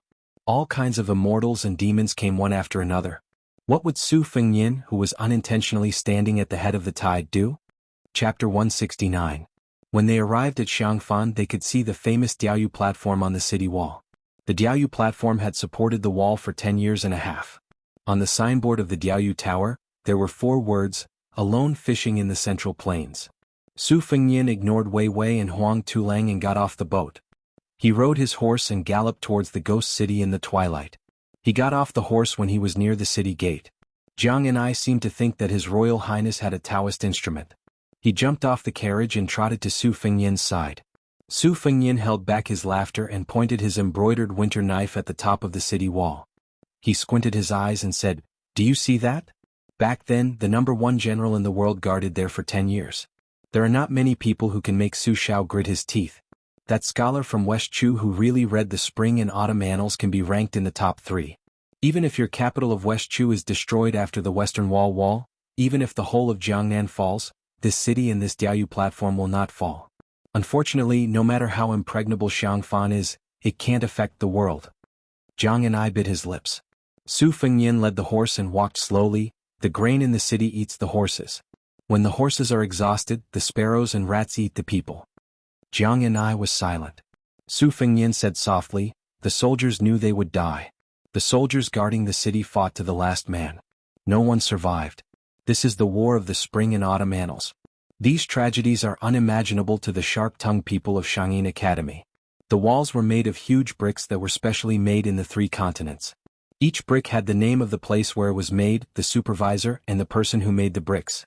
When the bricks were laid, the slurry of glutinous rice juice and sorghum juice as well as lime and tung oil was poured into the gaps between the bricks. The master craftsman in charge of the construction of the Xiang and Fan cities held a sharp awl. If the awl penetrated even an inch, he would kill the person who built the city and continue the construction. Therefore the city was as solid as iron. At that time the historians all called it cruel and cruel. Su Fengyan stopped and did not look at Jiang Ni's face. He said coldly, "When Su Xiao attacked the city, Wang Mingyang defended the city. Both sides prepared for war. This scholar, who used to be a scholar in Jixiao, strengthened the defense and moved all the food and materials into the city.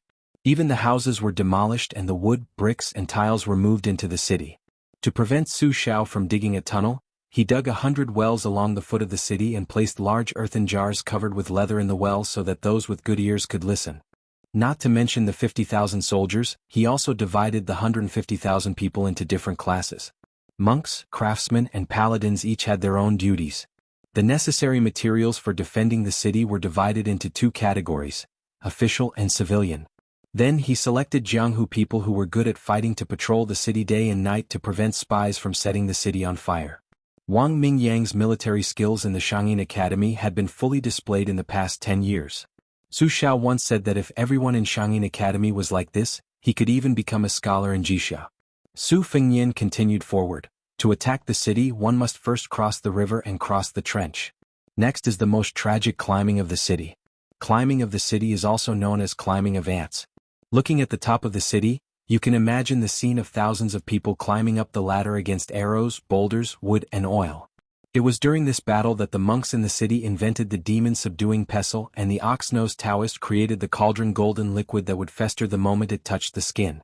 In the alley battle after climbing the city, Xiangfan gathered a large number of Jianghu people and heroes who swore to defend this important city for the three countries of the Central Plains.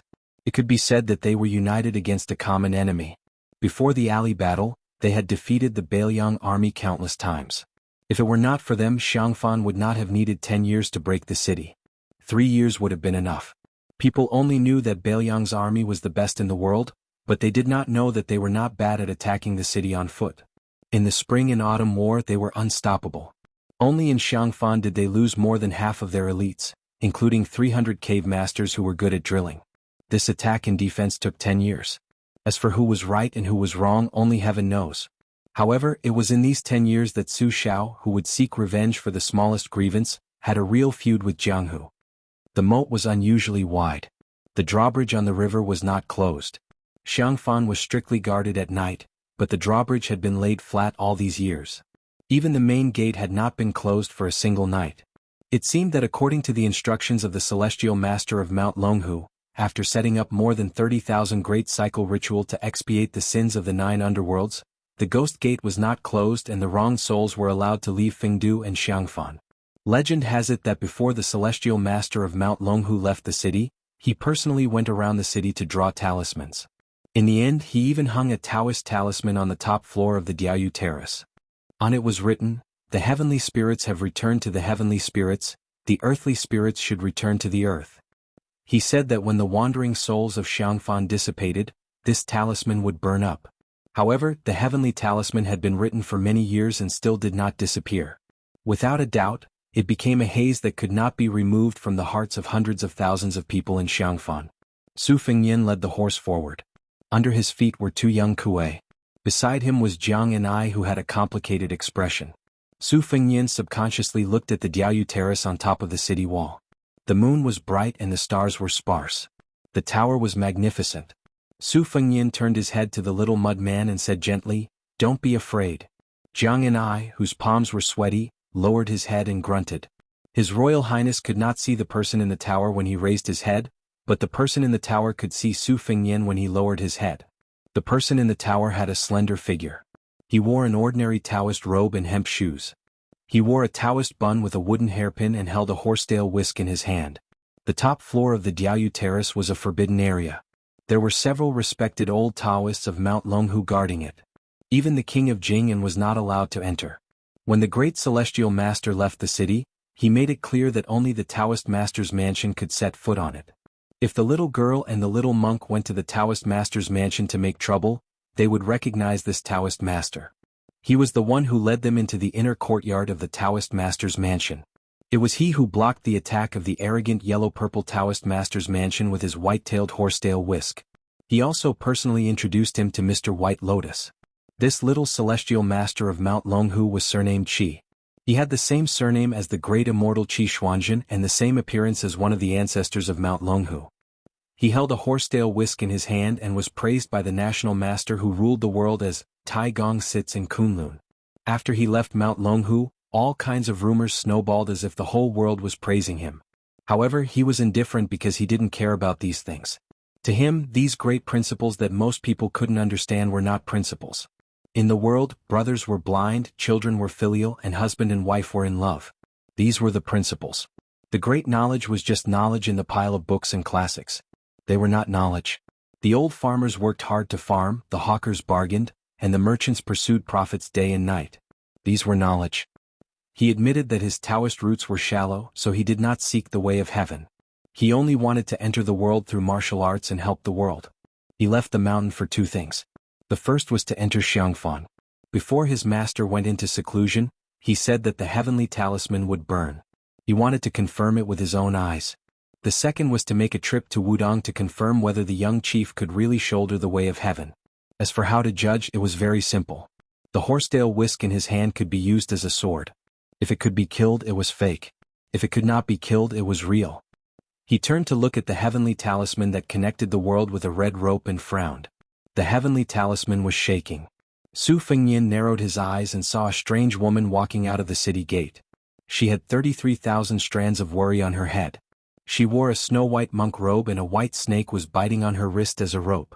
She was barefoot, but her jade-like feet did not cause a speck of dust. She walked lightly on the suspension bridge. Outside the city gate of Xiangfan, the ghost Qi was as heavy as snow and covered the sky and earth. She was the only one who looked like a bodhisattva, transcending all living beings.